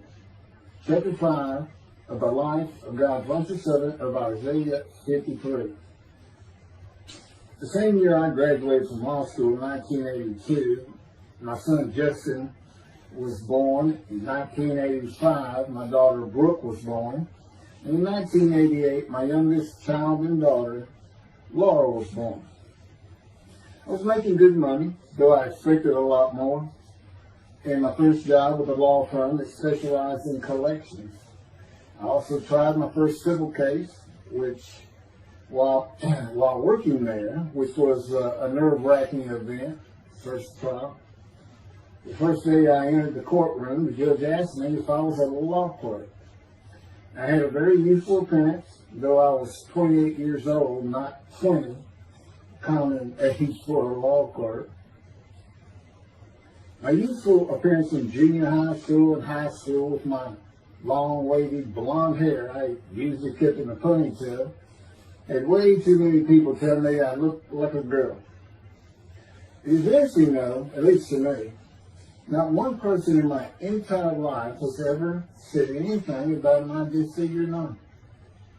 I must have looked like a girl who would beat on you if you did. When I got mad, there was no hiding it. You could see it in my face and hear it in my words. When I was 28, Brooke was born. I tried my first civil case, and the bane of my existence on earth began. A never-ending headache that I generally thought to be associated with post-traumatic stress disorder. I had terrible nightmares from my youth, but now I seem to have begun grinding my teeth, causing the temporal mandibular joint, TMJ, to ache terribly during the day, and the whole side of my head, the muscular, I don't know what you call it, but underneath the skin of the skull was always real tight, a tightening of the muscles. It was difficult to even talk to people at some points. For 27 years I had that headache. I tried everything. Even surgery on the TMJ, and another surgery where the doctor severed my upper jaw and then trisected it from my skull and spaced it to fit my lower jaw. All to know that I could not stop the nightmares and the grinding of my teeth. Mouth guards helped my teeth, but the pressure was still there. I literally feared going to sleep. I didn't want to wake up the next day sometimes because I knew how bad the pain would be there again. It completely ended my dream of being a trial lawyer.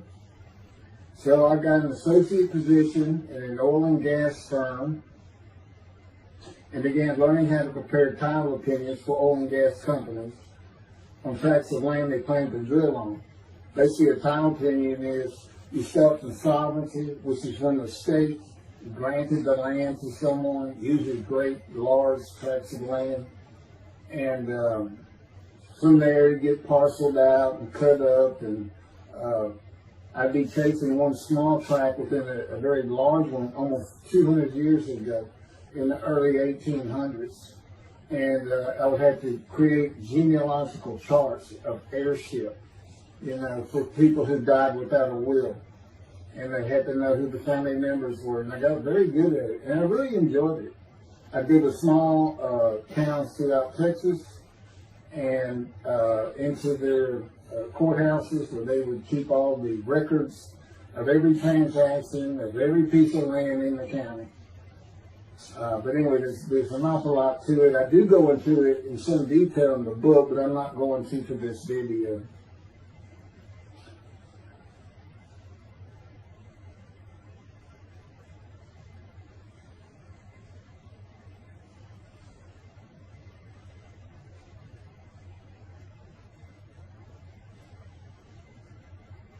Eventually, I had my own firm. It's just me. In my own office, and I was doing very well, though billing hours for title work is generally lower than other areas of the law, by the hour.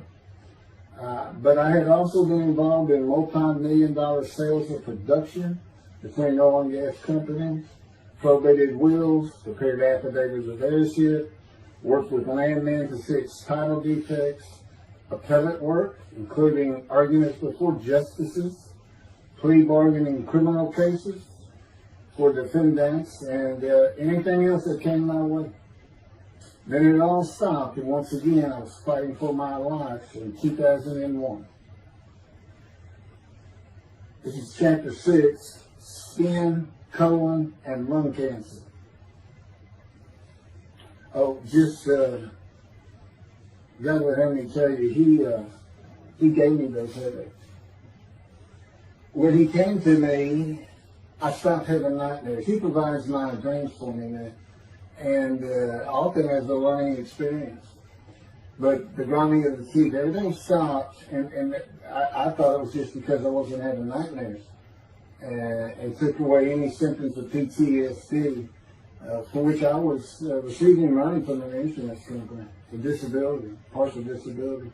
And that went on for about 7 years. Then one day we're out walking, year 7 of 13, and I had that headache. It just came, and I just stopped. And I said, "You got to be kidding. You did not give me those headaches." He said, "Yes, it is. It's necessary. You are considered the suffering servant of Isaiah 53. You had to suffer your entire life until you're suitable for my purpose," and that includes sitting every verse of Isaiah 53.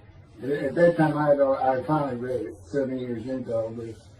It was about year 2, I think. But yeah, he did. And, I ended up taking painkillers left and right and drinking with it, as so many people do. I was able to maintain, my life, my work, and everything, but it was enough to put the strain on my marriage that I pretty much blamed myself for it. And I told him, I did this the only time I got hot. Dysphagia me, gut shot, those things, they didn't bother me. But I said, you hurt my children terribly with that. Because I became a bad father. I mean, I wasn't the father I could be. I mean, they love me and I love them. We don't have any serious risks. They're off living their lives and they're all doing great.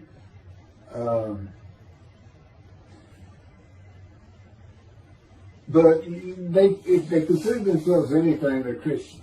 And although I don't think any of them are overtly religious, or that they're in church every Sunday or anything like that, but when I started going to the conservative synagogue here in town, and I told him I was converting to be Jewish, they're pretty much just saying I would be a Jew, I guess.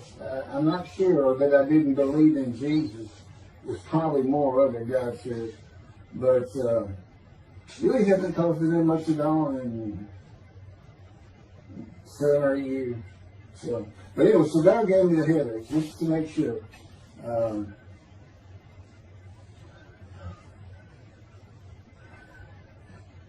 Anyway, I was married to Denise for 18 years, and we divorced in 1997 for irreconcilable differences. We agreed that she maintain custody of the children.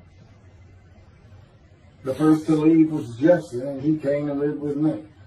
Then Brooke started getting in trouble, who is, as tough as she is beautiful. Her mom's very difficult to get along with. Justin was a lot like me at his age. Trouble followed him everywhere he went. Like me, he was hard to talk to, and like me, his getting out of high school was a coin flip. He's doing great. He learned the oil and gas landman business, and I helped him out as much as I could, and friends of mine helped him out even a lot more. And he's very successful. Married, no children. Laura's married, no children. She's got a great job. And Brooke is married with 2 children. I have 2 grandchildren. Long life, sweetest children. You'll see what I'm talking about, long life, when I get to lung cancer that God chose to crush me with. Something had to be done, and to make matters worse, Denise had met a man, and they were going to get married. But he didn't want Brooke. to be part of their new family, or Justin for that matter. He wasn't going to go stay with them anyway. Now, I had 2 of the children, and she had 1, but all still in her custody according to the divorce decree. So anyway, I stopped paying child support on those 2. But had not gotten around to the proper revision of the divorce decree when I took Justin and Brooke with me to live on the Big Island, Hawaii. Laura came with us to visit for a month. This oversight on my part resulted in Denise and now her 3rd husband filing papers in divorce court for past child support for all 3 children. For the time I had begun paying her 1/3 of the original amount. I represented myself. I had 1 contempt of court and was locked up for a day. But I never had to pay that money. By verbal agreement, I sent Laura back exactly 1 month later. I could not leave her out, and I wanted her to see where her brother and sister would be living. They were all so close and protective of each other, and still are to this day. And she was so sad.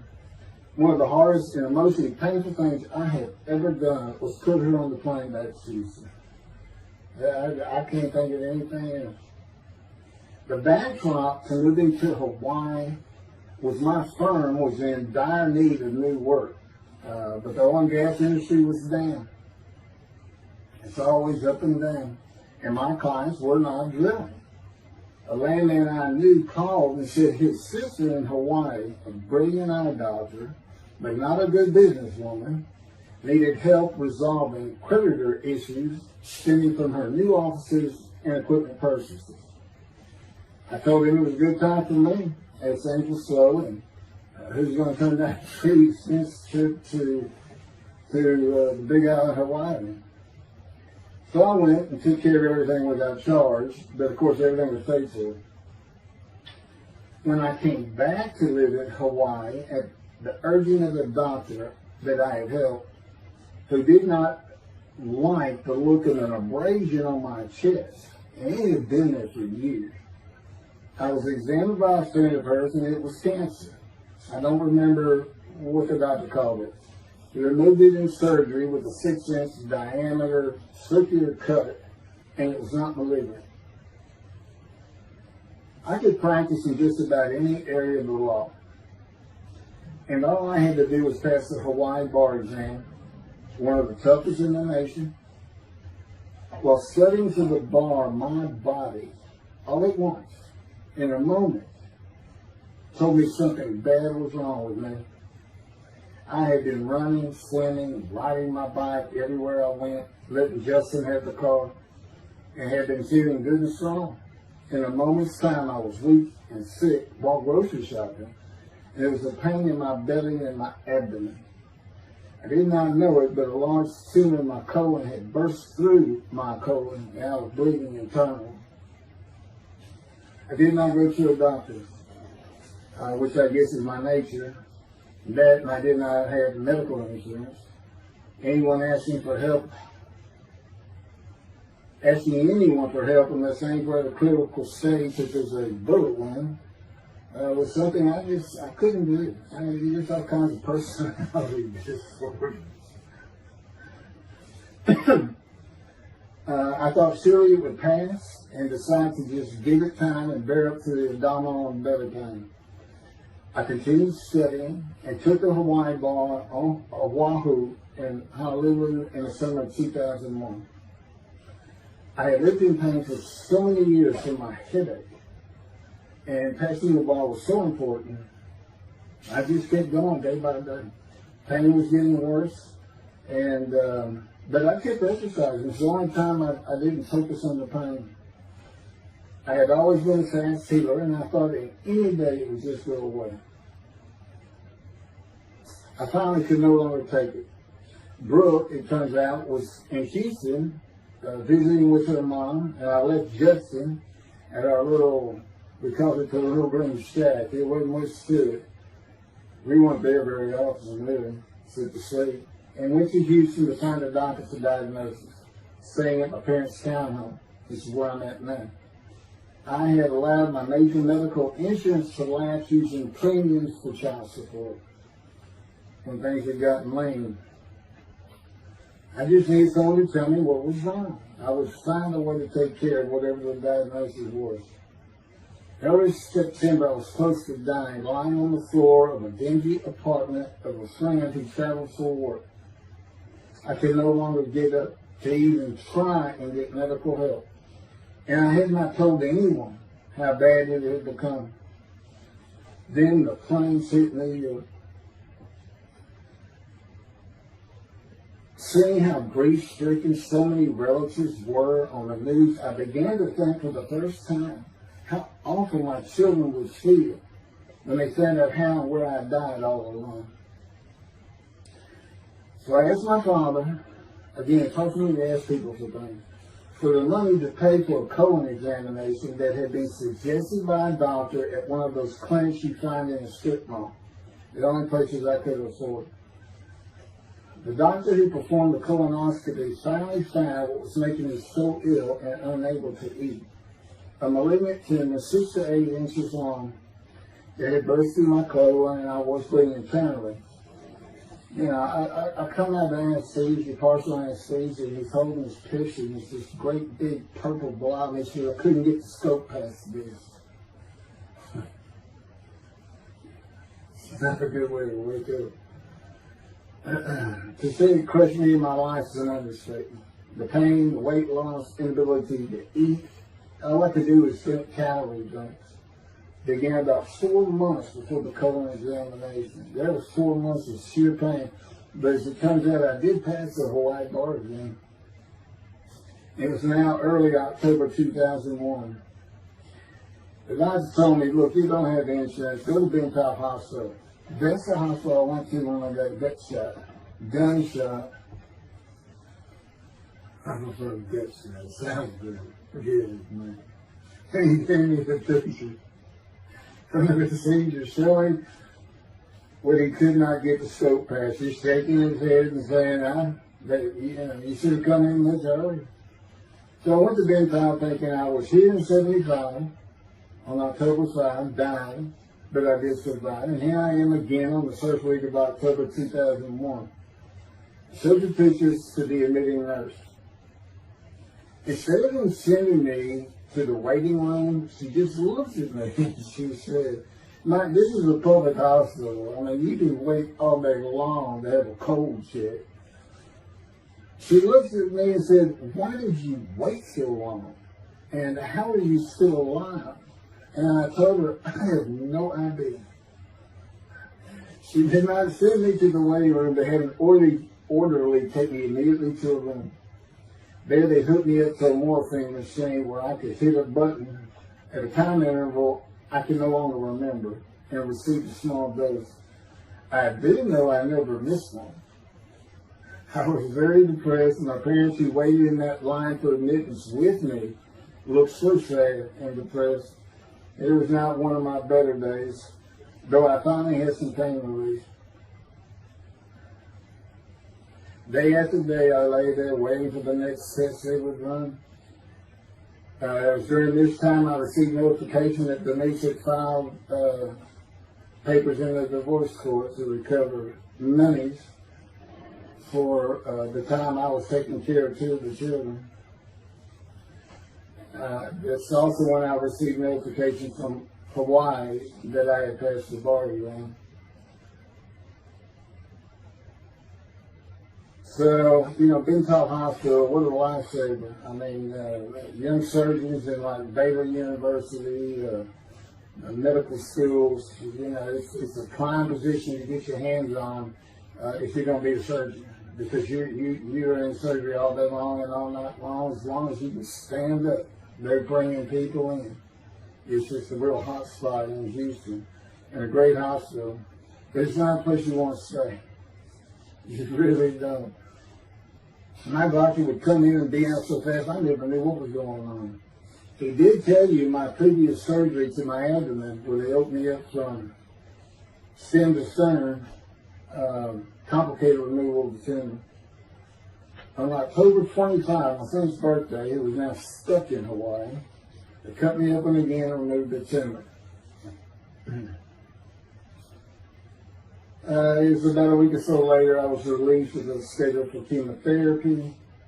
I returned to the dingy apartment all alone, and I just stared at the television for weeks.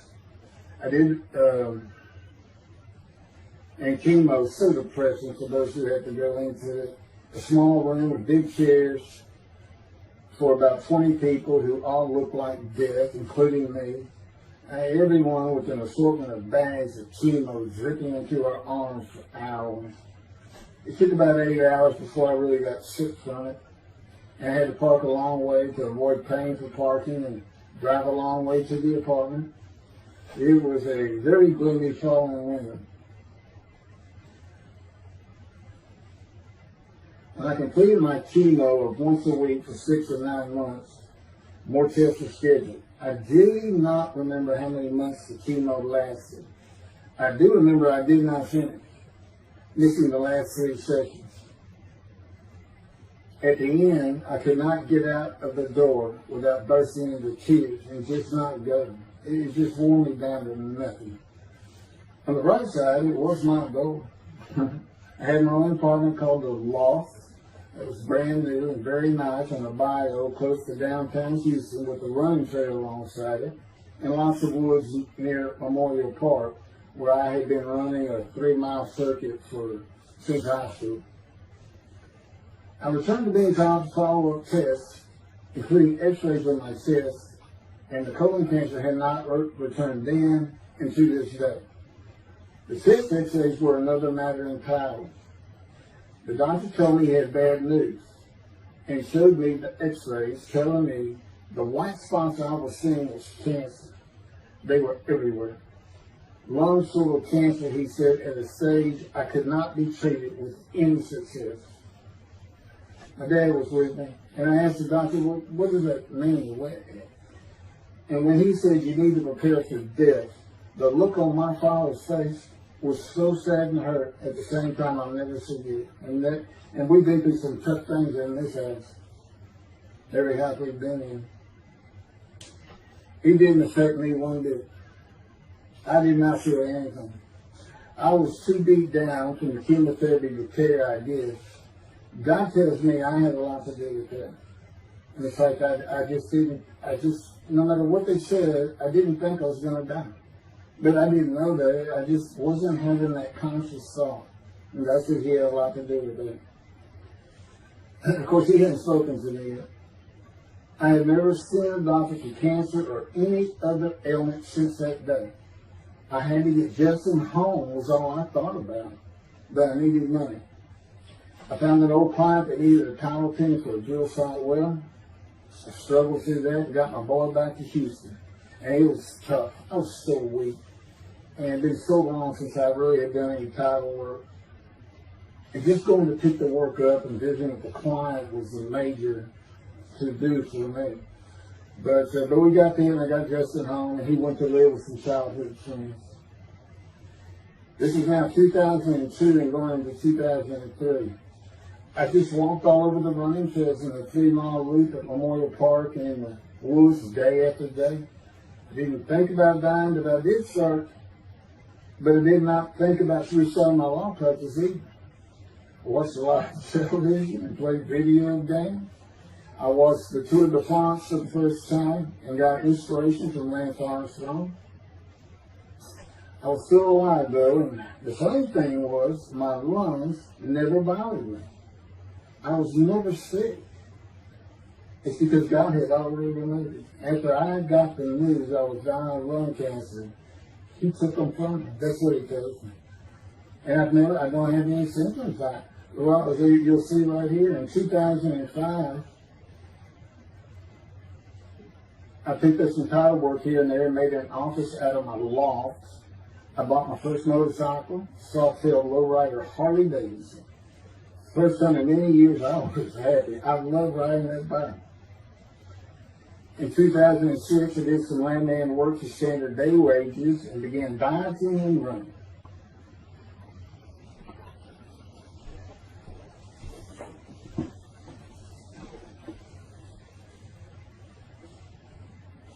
And once again, my camera only goes for 29 minutes and 59 seconds, and I'm going to back up just a little bit. In 2006, I did some land work for standard day wages and began diving and running. I had never been a swimmer in terms of training for it. I love the water and swimming, but I never trained with laps of different paces and various distances. Mostly because I was so slow, because of my right arm. I was reaching an age, though, where endurance in my running was more important than speed. And so endurance swimming was too.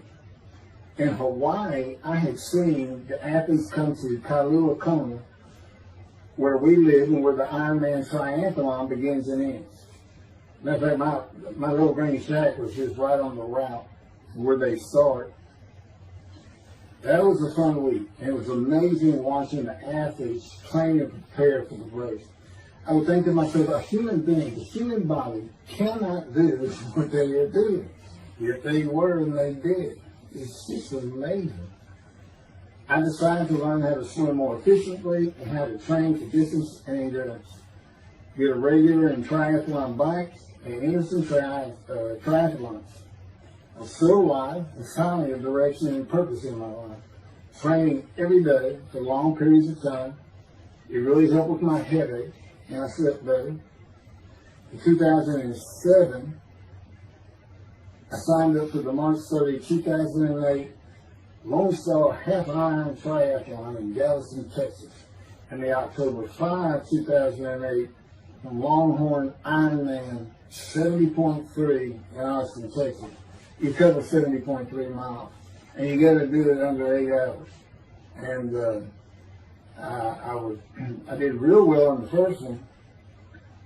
As far as my time, it's 7 minutes, 7 hours and a little bit, but I barely made it without disqualification in the one in Austin.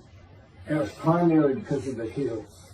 It's this very hilly area in central Texas, I did. But I did make it, and swore I'd never do another one. But I did it after the first one too. It's tough. My insurance is still paying for my inability to work, primarily based on the headaches and a diagnosis of PTSD. So I was not working, and I got real serious and trained to swim the 1.2 miles in the ocean, and that would be in Galveston and in a lake in Austin, 56 miles in the bike, and a half marathon, 13.1 mile run. That's what I was able to do with a diagnosis in 2001 of lung cancer that could not even be treated, stage 4. And that's just about impossible. It would take a miracle of God for that to happen, because generally you're going to die within 1 year. They say if you get lucky with good medical treatment, you might make 5 years. But 1 year is standard, if you can make it that long. That's my proof that I offered myself to guilt for God. Because you can't, it's not something provable. All you can do is see the result of that offer. And again, guilt and emotion. I got way too many videos and everything to get too detailed on it. But that is the proof. You know, I got the colon cancer 20 years ago when the plane hit New York. And it's but that was 2009. No. Too many things go through my mind when I start thinking about those cancer years. But God, He removed it. He had something for me to do, but that's verse 10. God chose to crush him with his disease. And as I've mentioned, the reason He chose that is to show that I was blemished. The fact that could not possibly be an offer for sacrifice, because He knew what the Gentiles were going to do. They were going to put an unblemished lamb in there and call the Jewish people's Bible their own, and use the laws of Leviticus, not unlike Mr. Toby the singer and his 6 million blemished lamb sacrificed by Hitler, the righteous servant of God. How that seems to read. He's welcome to respond any way he wants to do that. But it's on the video, it's in the book, it's in quotes by him from his midrash, from his site. And he said, share this with everybody. Everybody can take it. Just share how great my knowledge is. Well, it's lacking in some areas. We don't question he's an intelligent man, but his reasoning capabilities, in my opinion, at least it's Isaiah 53, are severely wanting. I am that man. And God's going to give Christians hell with it and with me. Just like I just heard this for the first time on the video. When all of a sudden he had me say that Jesus announced he wasn't the man of Isaiah 53 on the cross. When he said, Father, Father, Father, why are you forsaking me? Because he was about to die. In Isaiah 53, who he thought he was, and he's not, who he doesn't fit the verses, but he thought he was supposed to be exposed to death, but give him long life. So boldly he goes into the Roman Jerusalem and gets himself taken up. He's not worthy. Delusional, yeah, maybe, but as far as I'm concerned, he's nothing but a story. He never existed. The story starts with the scenes of the Red Sea Scrolls and the teacher of righteousness. Real quick, I'll go over that. Here's the thing. Their founder is called the teacher of righteousness. Okay? They were great followers of Isaiah. They had the great scroll of Isaiah. They're prolific writers and copyists. They had their own gate at Jerusalem. The Essenes Gate. Now, the New Testament never mentions them. You got Pharisees, Sadducees, Essenes, but they never mention an Essene. And Jesus, quite frankly, would have been one of them. Because they embody who he is. They didn't like riches, hated sin. They didn't like material things. They removed themselves from Jerusalem, in the most part, to those caves by the Dead Sea for that very reason. But they did have a gate. They still had people who would be there, and you know what they would do at the gates? Tell stories. That's what you do. You tell stories, and it is a great story. Here's this guy, he's connected with God. Back then they believed in were God. Caesar was a god. Over in Egypt you had the same thing going on. It's a common thought that need to be gods. And this story just springs up. And they didn't even question. They'd have gone and questioned it. I mean, they're sitting right front and center in Jerusalem. You think they didn't hear? This man walking on water, raising the dead, feeding 5,000 with 2 fish and 5 loaves. Turning water to wine. That alone, Rome would have said, Caesar would have said, he does what? He turns water to wine. Bring him to me. Don't touch a hair on his head. You don't kill the man who turns water to wine. You send him out with your armies. Make your men happy. It's, there's so many ridiculous aspects to it. Most particularly, God performed a human sacrifice for the sinning Gentiles. He left the sinning Jews for the sinning Gentiles. But he gives them an out, these Gentiles, not his children. He gives them an out. I know, I'm going to kill my son for you. So that you'll be forgiven of violating my commandments and laws. If anybody knows God, and the Jews do, and I know him like nobody's business, that's not him. That's not him. I mean, he told the Jews, I'm never going to leave you, but I will punish you. Now that's him. That's him. And he'll put you through hell just to make you a better person, a better people. And he has no plans to change it, man. He's not going to change the minds and the thinking of billions of people to make them love the Jew. He's just not going to do it. And the practicality is he didn't create man for him to even be able to do that. Now, he could have created humanity where he could do that. He could change the mind of everybody at the same time. I'll tell you on this, he's been working on my mind for 13 years. It is one brutal cop. It's a very one-on-one affair. Now he says, now I could just kill everybody. I mean, that's easy, isn't it? That's easy. I could just kill everyone, but He said, that's why, it's all about this. You got to know how to read the Bible. It's written for antiquity first, and the Dark Ages, and then the Age of Enlightenment. I mean, basically, he's saying you've got to go back over it. You've got to check these guys. You've got to check Rambam and his speech. God's going to make the world speak Hebrew. Or, they will be the pure. So you've got to check some of this stuff. And I read Rashi's, I went through his Isaiah 53 manuscript, and all I can say is very unimpressed. I see what he has to say in Malachi. He didn't pick up on any of this. He didn't know what the angel of the Lord is, the angel of the covenant that you desire. He doesn't know how Moses goes by, a burning bush is not consumed, the angel of the Lord is in there, and God speaks. I do. To me, it's just like, well, you just get some basic concepts, and all of a sudden, and quite frankly, it'll open up the scripture to the Jews. They can put the Talmud aside for a little while. But I will say this. God says, if you can study it, study it. There's all kinds of great things in it. Just be real careful about what you teach from it. And it's useful for heaven. If you like to talk about Talmud as a scholar with other Jews, who may very well be in scholar remembrance with you, you can meet up with them. Just see them in the meeting places, have them over to your room. Y'all can watch the new earth being created and the new peoples of God chosen, and watch the evolution of the chosen people. And humanity, the same as this one. God says, why would I change? Why would I change it? When I did it, it was perfect. And you can tell the sin of that. The evolution that he's talking about, where all of a sudden the world's going to love the Jews, been going on for over 3,000 years, and it hadn't even. And today, anti-Semitism is up, and David is here. It's not going to happen. Thank you very much. I will be doing, is that 5 and 6?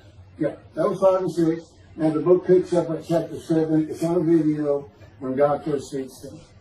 And it's just very interesting. And we'll still be putting some videos out. But I've pretty much covered all the major material. Everything from Isaiah 53, the day of the word, Lord. There's a few more things. And it's a better read than it is a video watch. But, for those who like to read. But it's covered very well in these videos. And now that I put in the personal part in, which is to show how I see Isaiah 53, and you see the difference in my life. Now, that's a life of suffering. That's a life of pain. That's a life of familiar with disease. They said, gee, when he died on the cross, he was scourged. He was scourged, and this and that. Do you know how much he suffered in his life? I mean, he's not even in the conversation as a man of suffering. He's not in the conversation. Thousands and thousands and thousands of people died horrific deaths back then, and by crucifixion. Not the only one. This is descriptive of a man and his life, so you can find him, identify him. And what did he do? He never suffered. He was never sick, ever, until the last day of his life. 30 years old, he's got one day, but under his belt is pain and suffering. To me, that's not. You're not even in a conversation. I mean, that's nothing. That's not being suffering. That's just you had a bad death. Sorry. You got whipped first. You got whipped. One gospel says that the scourging was an open-handed slap to the face. Now the other three do say scourge. But then every movie you see, he's carrying that cross. He's all worked up and bleeding, this and that. He carries the cross in one gospel only. In the other three, it's carried for him. And then he's on the cross, and what does he do? Father, Father, why are you forsaking me? And then the gospel says, one of them, and then he gave up the ghost. He gave up and died. I laid in the back of the ambulance for 8 hours, doing everything I could in my power to stay alive. Just gave up the ghost. There's another video where we make that a little bit more humorous. Anyway, thank you for listening, and I guess that's it. Thank you.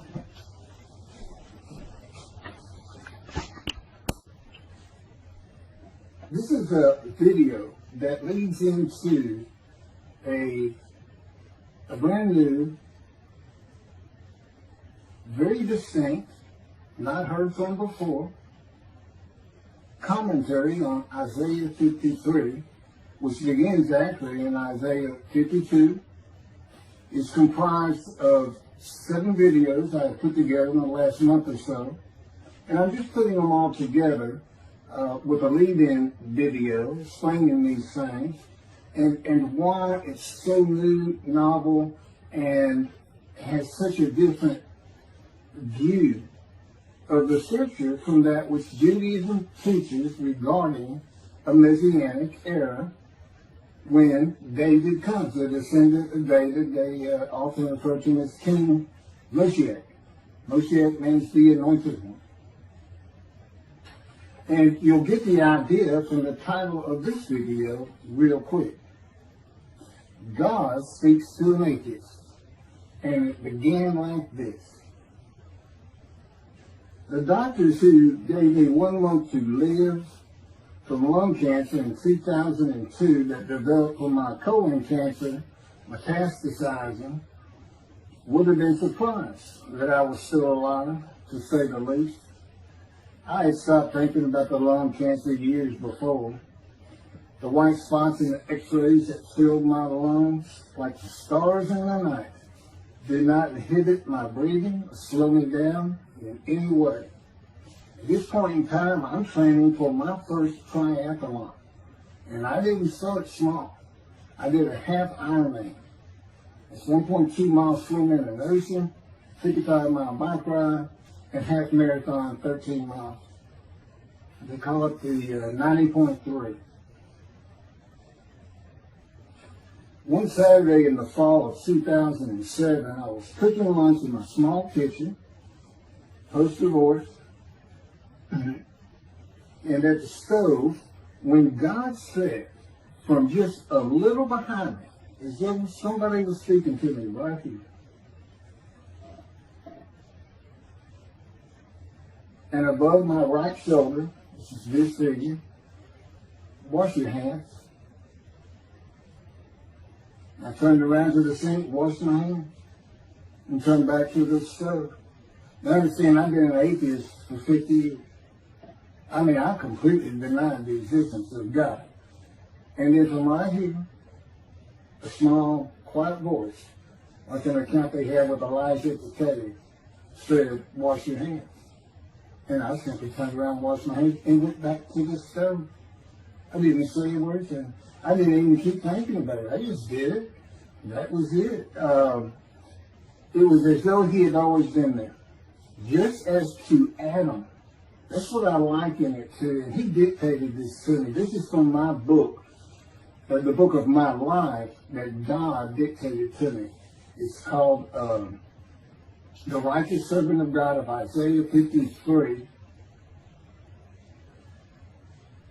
No, the life of God's righteous servant of Isaiah 53. And he put it together.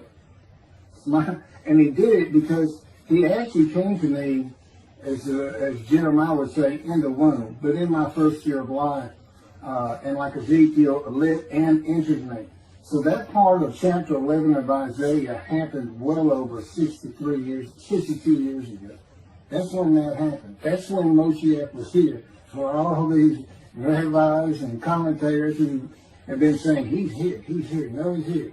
Well, he's been here, I've been here a long time. I just wasn't prepared and hadn't even heard his voice yet.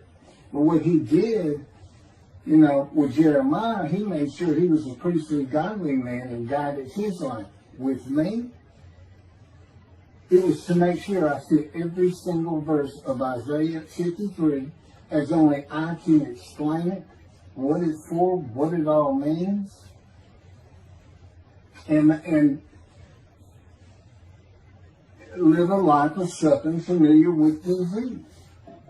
God chose to crush him with disease that he would offer himself for guilt and receive long life to see his children.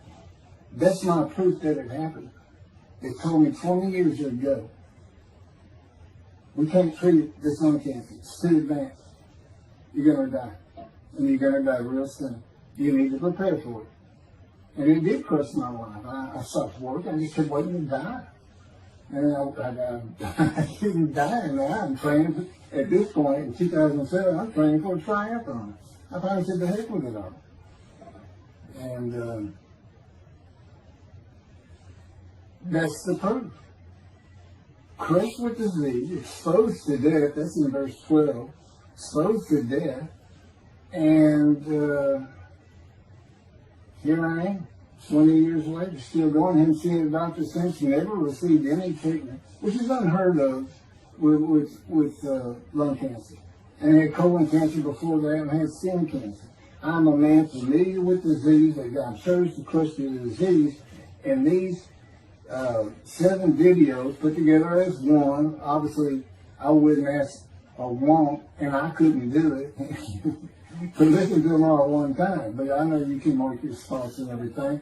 But it was spread out in 7 different videos, and I thought, well, the next video I'll do, I'll have a preamble to it and explain. This is not fooling around.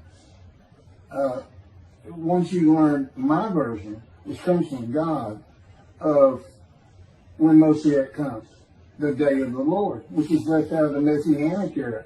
But if you ignore me, God says, as my role as Elijah, God says, when he does return to his temple suddenly, it's going to be with, and it's not there, it's going to be with utter destruction to the land.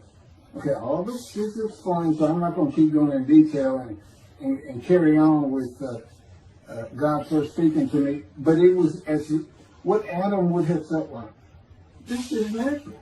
I mean, to him, you know, having somebody speaking to him from above him, from up here, from within him, it's perfectly natural. And he wouldn't be falling down in reverence and I'm not worthy and all that. It would just be this person's always talking to him and telling him what to do. The fact that he doesn't see him wouldn't probably enter into his mind. This, you know, this is the natural order of the world for Adam and me, particularly today, 13 years later. Still in God's final refinement, preparing me, and now we have the books, the unpublished, Jewish publisher, Christian publisher.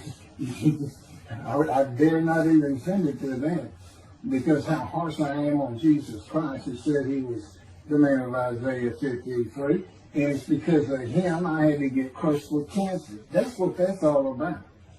God doesn't have to crush you to make you offer yourself for guilt. He just seized Ezekiel and put him through the fire of refinement, the anguish of it, and sent him off to be a prophet to the Assyrian, Babylonian exile, of which he was one, actually. Ezekiel, the book of Ezekiel is the key to Isaiah 53. That's my backer. See, God, these videos, everything, the way where he put angel of his presence and Holy Spirit, that Judaism doesn't recognize. A host of the Lord's host. It's in the book of Joshua, one time. He did it so they wouldn't find it. He knew what this was going to be about. These are my priests. This is what it's all about. He set it up for me to be this controversial. You just got to take the Messianic era of Judaism and toss it out the window. And you'll understand why, when God has me explain it to you, he controls everything I do, think, and say. Finishing preparing lunch and ready to watch a Texas A&M football game, I headed to the living room, and God said, "Get a napkin." I turned back to the kitchen and got a paper towel. Sitting on the couch from about the same place. Sitting on the couch with the television on and my plate in my lap, God said, "Get your TV tray."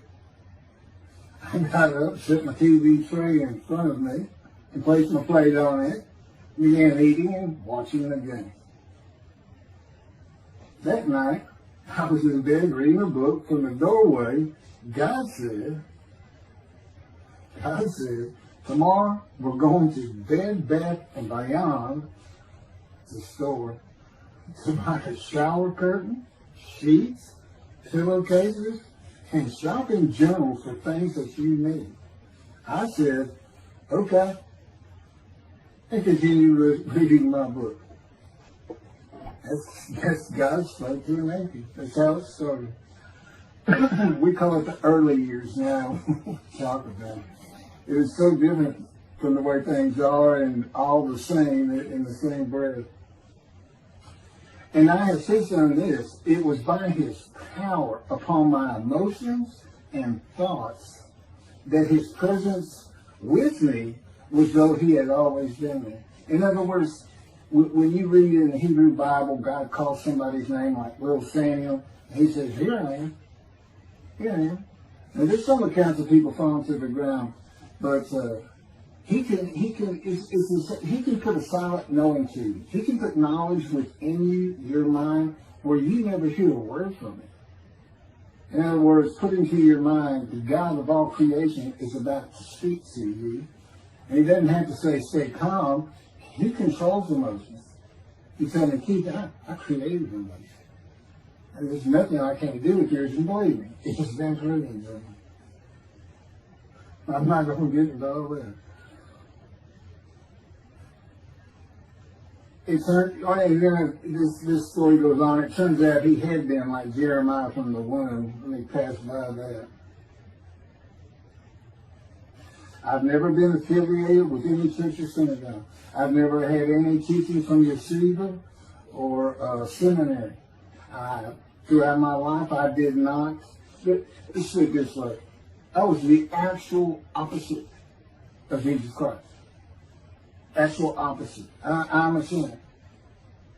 You know, I mean, he took me back. He said, look. Yeah, because I said, well, I wasn't that bad of a sinner. It was. He said, still it. Still, he go off in vision like the story of Scrooge and the Ghost of Christmas Past. I'm so getting smart with him. This is just talking friend to friend. I can talk to him like he's just a buddy sometimes. There is a line I know not to cross. I said, why would you call that a sin? Why is that a sin? He said, keep it a sin. You lied. I said, you did do it. If I didn't lie, I was going to jail. He said, but that don't make it good. I said, well, which comes first? Going to saving yourself? Or lying and... So what? I didn't believe in you anyway. I wasn't worried about going to hell either. I didn't think about this thing. He said to me, man, I didn't let you. That's why I was with you from the get-go. He wanted me to be fresh.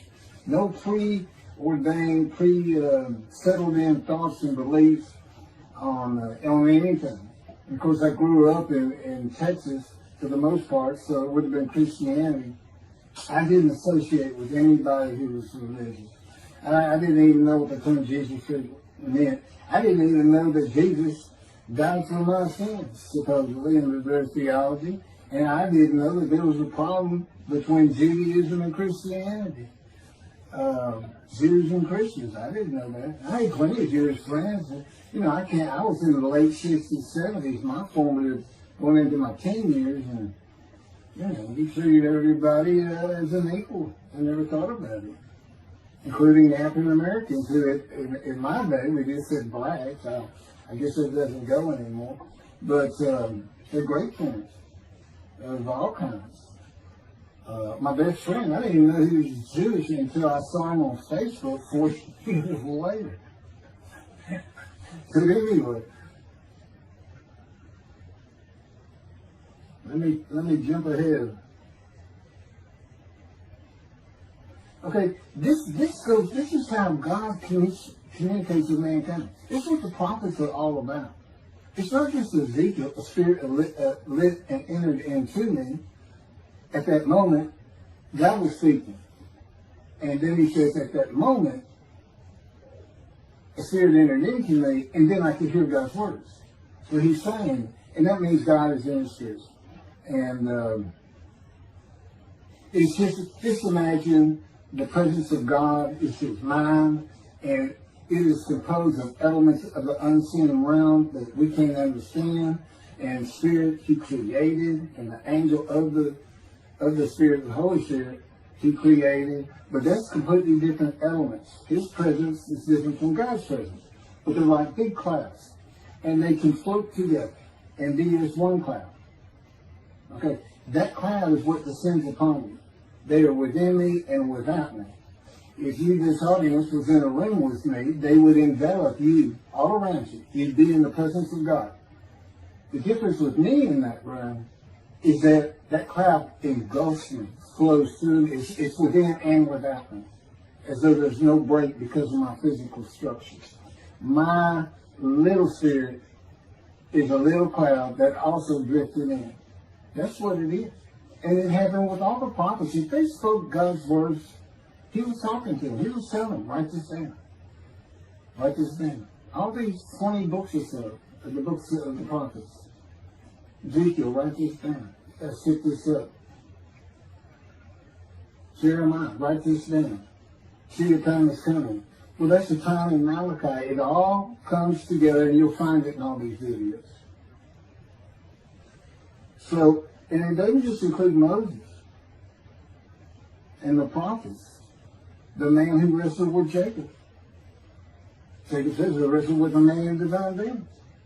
But, you know, Judaism doesn't acknowledge the Holy Spirit as a person, which is beyond belief, because there's so many references that this is clearly a person, the angel of his presence. But it's just God going to a man saying, hey, wake up, I'm the God of this land. See this man over here sleeping? His name's Jacob. He's got his head on a rock. Go jump on him and start wrestling. Don't worry about it. I'm going to orchestrate the whole thing. You'll be fine. And the guy would have said, yeah, I am. Let's go. That's how he does. That was, and Judaism says the man in divine beings is an angel. No, you know. That'd be like saying, I'm an angel. And you wouldn't want to say that. Well, you wouldn't want to say it to me before he came to me, because I made me mad. I had a hell of a temper, just like Moses did, and like Ezekiel did. And God knows how to knock it out of you, to where you smile and laugh a lot. Because I never used to. Well, you got to read the book, and you'll get it. You'll get it. And I'm just, you know, just like a lot of people, I've been through too much, hurt too much, suffered too much to have any thought that there's anybody upstairs, you know, who cares about me. It's just don't even mention his name around me. You're going to fight, or I'm waiting for you, and you'll never see me. Don't do that. Because it just makes me, all that's gone, by the way. Lots of stories on that. Oh, and the Spirit speaks. He's got his own personality. He's angelic. He has a very childlike voice. And he's just nothing but a ball of humor. He can have me say he's the greatest comedian of all times of the universe. And he's just a joy to talk to him. And he has the smarts of God. But I have instant communication with him. I have instant communication with God. It's like there's three persons in my mind. This one cloud, it's three clouds. It's two spirits and the elements of God's mind. And slow process of 13 years, and there's 13 years of, and this is from Isaiah 53, punishment, wounding, chastisement, maltreatment, crushing, bruising, and I'm telling you, he's relentless. These are the stories, and I have a lot more once I get to Israel, and I have full confidence God's going to get it done. There's one thing I don't worry about. 13 years, a year and a half of trying to get books published, denied by everybody who even bothered to answer me, because it's just so different.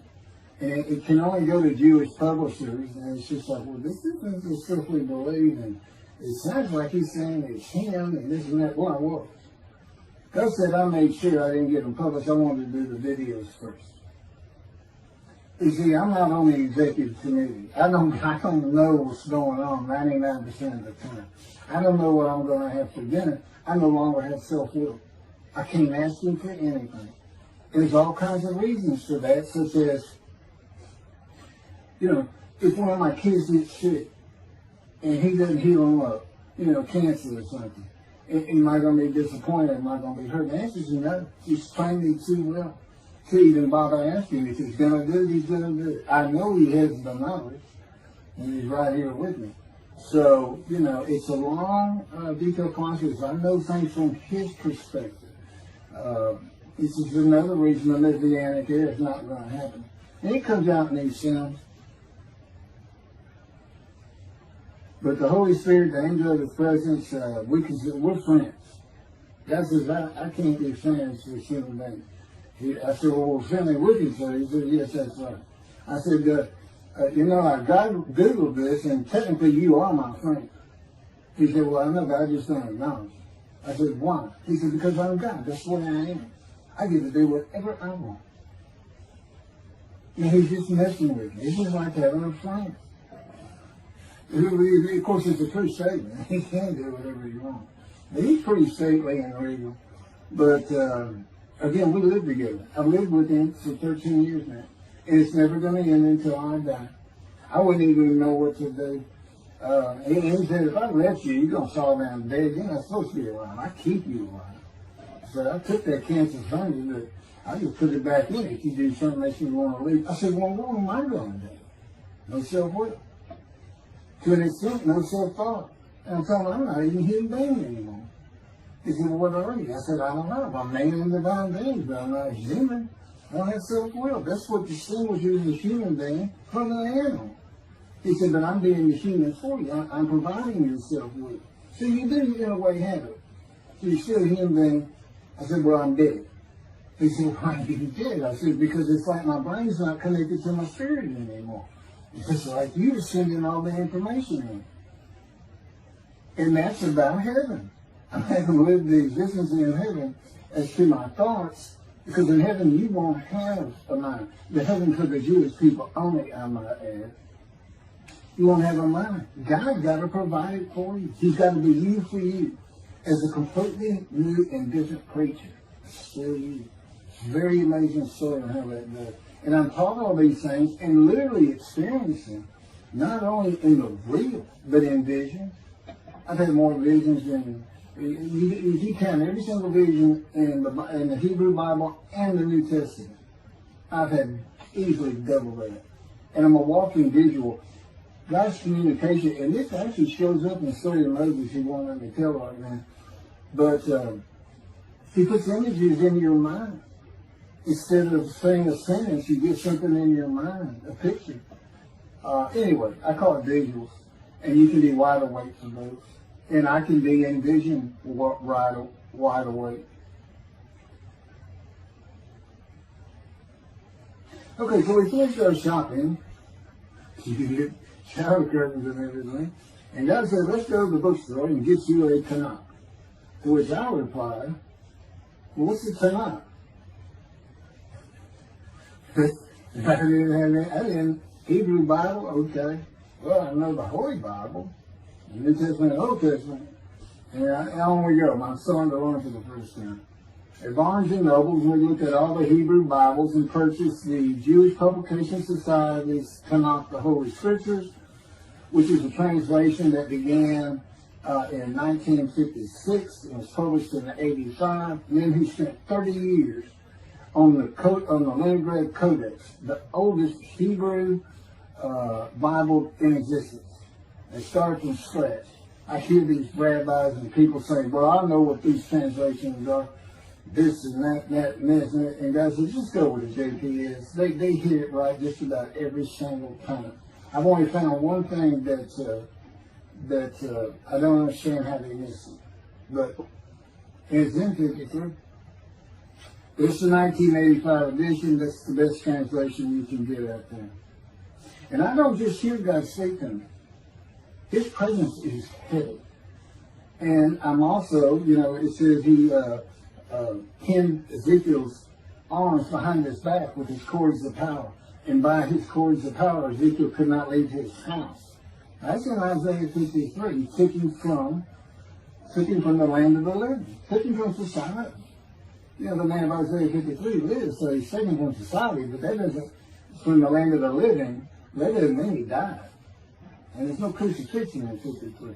So, you start to see how Ezekiel is so important in this. And that's where you find out about the covenants of friendship that come with God in the day of the Lord when Moshiach comes.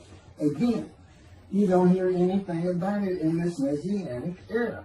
I'll tell you this. I think the Jewish people are going to like this better. I think throwing out all that rubbish Judaism has been teaching from back in antiquity, that's where they're stuck, and see what's really going to happen with God coming back, a man in divine being, with the capabilities of Moses, Elijah, descendant of David, all their attributes, okay, are in me. I can be each and every one of them, and I can be all four of them at one time. And God can speak to me. So, it's going to be fine, and he wants a simple rebuilt. That's the purpose of Isaiah 53. It says, a purpose which might prosper of God. But he doesn't tell us what the purpose is. Well, we find it in Malachi 3. I sent my messenger before me to clear the way for me, and I should return to my temple suddenly. But the covenant that comes with David says, I'm going to place my sanctuary amongst you. He already knows it's not going to be there. And then we have Elijah in Malachi 3. Well, he's got a purpose that might prosper. And if it doesn't, God comes with utter destruction to the land. And again, you don't hear it with the Messianic era. Utter destruction to the land. There's 7 million Israeli Jews. How can you not read that and go, that sounds an awful lot like, I'm going to raise up armies against you. How can you just ignore that? Well, anyway, we're going to see stuff. And the purpose that might prosper, I never believed that. I think that just puts the man of the righteous servant of God of 53, I think that puts him with, he's got the same purpose as Elijah. Elijah is supposed to bring the families back together through the laws and teachings God gave Moses, or being mindful of them. That's the new covenant. It's an amendment. It's an amendment that also has a new inclusion of sin forgiveness. Over the last 63 years, God's presence has resided in Texas, Louisiana, Florida, and Hawaii. And he is more than ready to return to his land, Israel. Because wherever I am is where his presence is, and those are all the different states I lived in over this time period. Wherever I go. And in fact, if you see me in Israel down at the old city or down at Tel Aviv, you can turn to your friend and say, hey, I know where God is. And say, really? I thought he was there. Some people say he died. He said, no, you see that guy over there? He's all around that guy. And some say inside too. That's what it's going to be like. God said, look at Israel, we're never leaving again. I said, I want to see Great Britain. He said, it's like, did you just ask for something? I'm like, oh. Yeah, that's good. I hope I fry if I hit the border and cross over. I'm going to just burn up. That's a combustible flame. But anyway, that's where he wants to be. And I'm sure he's going to get there. This purpose that might prosper, again, I think it just shows the purpose of the righteous servant and a purpose of Elijah. Because he knew I was going to be teaching. There's only, in the day of the Lord, as you would imagine, he wants to have all the prophecies fulfilled, be done with the prophecies. And there's only a handful, 4 men to come that we've never seen. The descendant of David, prophet like Moses, Elijah, and of course the righteous servant. We only had one description. Even the sages knew you got to have a description of the descendant of David. It's Isaiah 53. They called him in the Babylonian Talmud the leper scholar. You see me referencing it on just about every video. In other words, I'm saying, look, it's not Jesus, it's not the people of Israel that's taught today.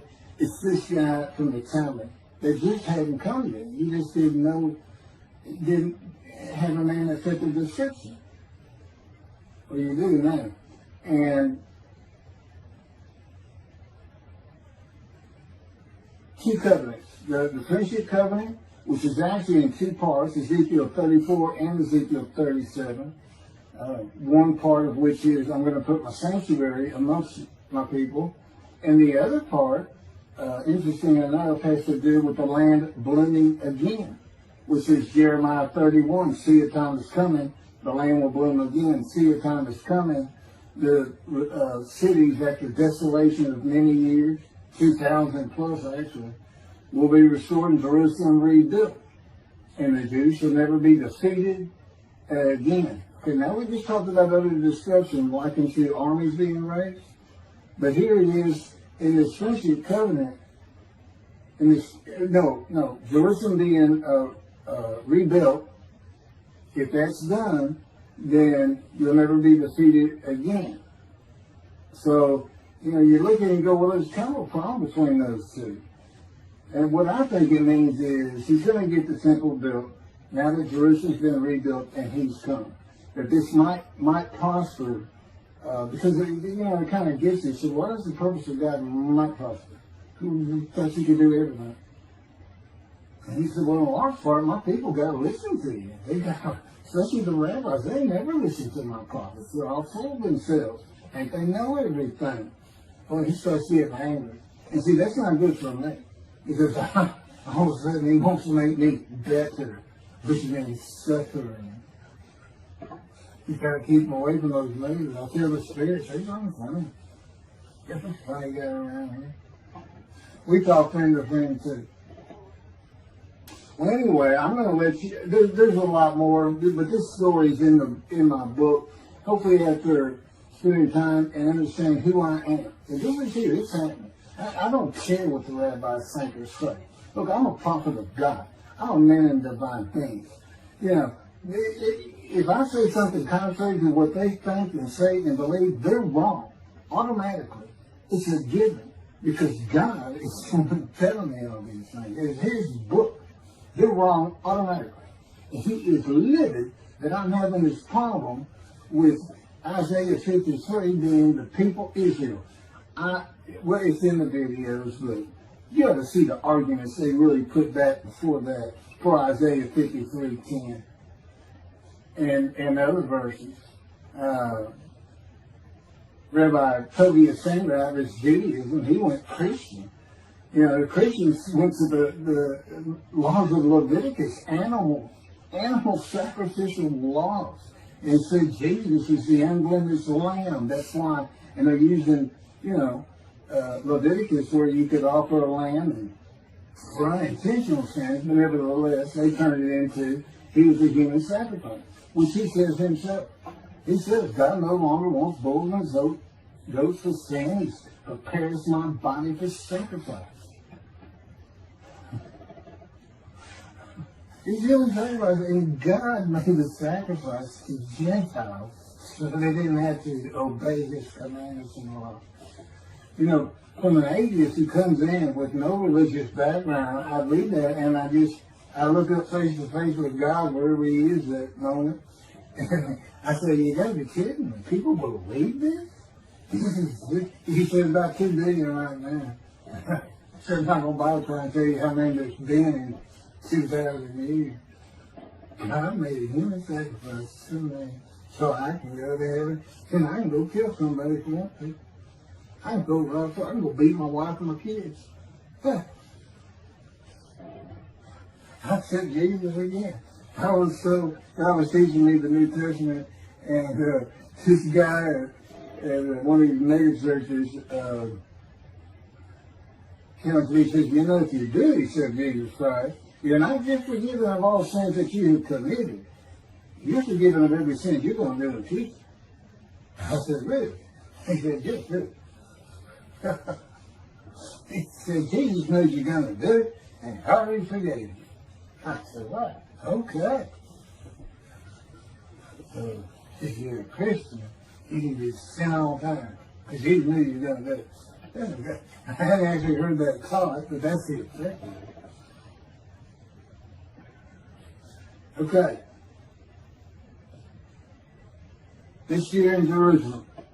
Enjoy the books. Don't try to look at the video. Don't try to watch them all at one time. But what I did is I put them together for you in the order they should be. And I just thought it'd be easier. And we're kind of coming to the end of our videotaping for a little while, it seems like. Again, I'm not on the executive committee with God and His Spirit. I never really know what we're going to do next. And the books are at keithmccarty.wordpress.com. You can find that on my YouTube channel.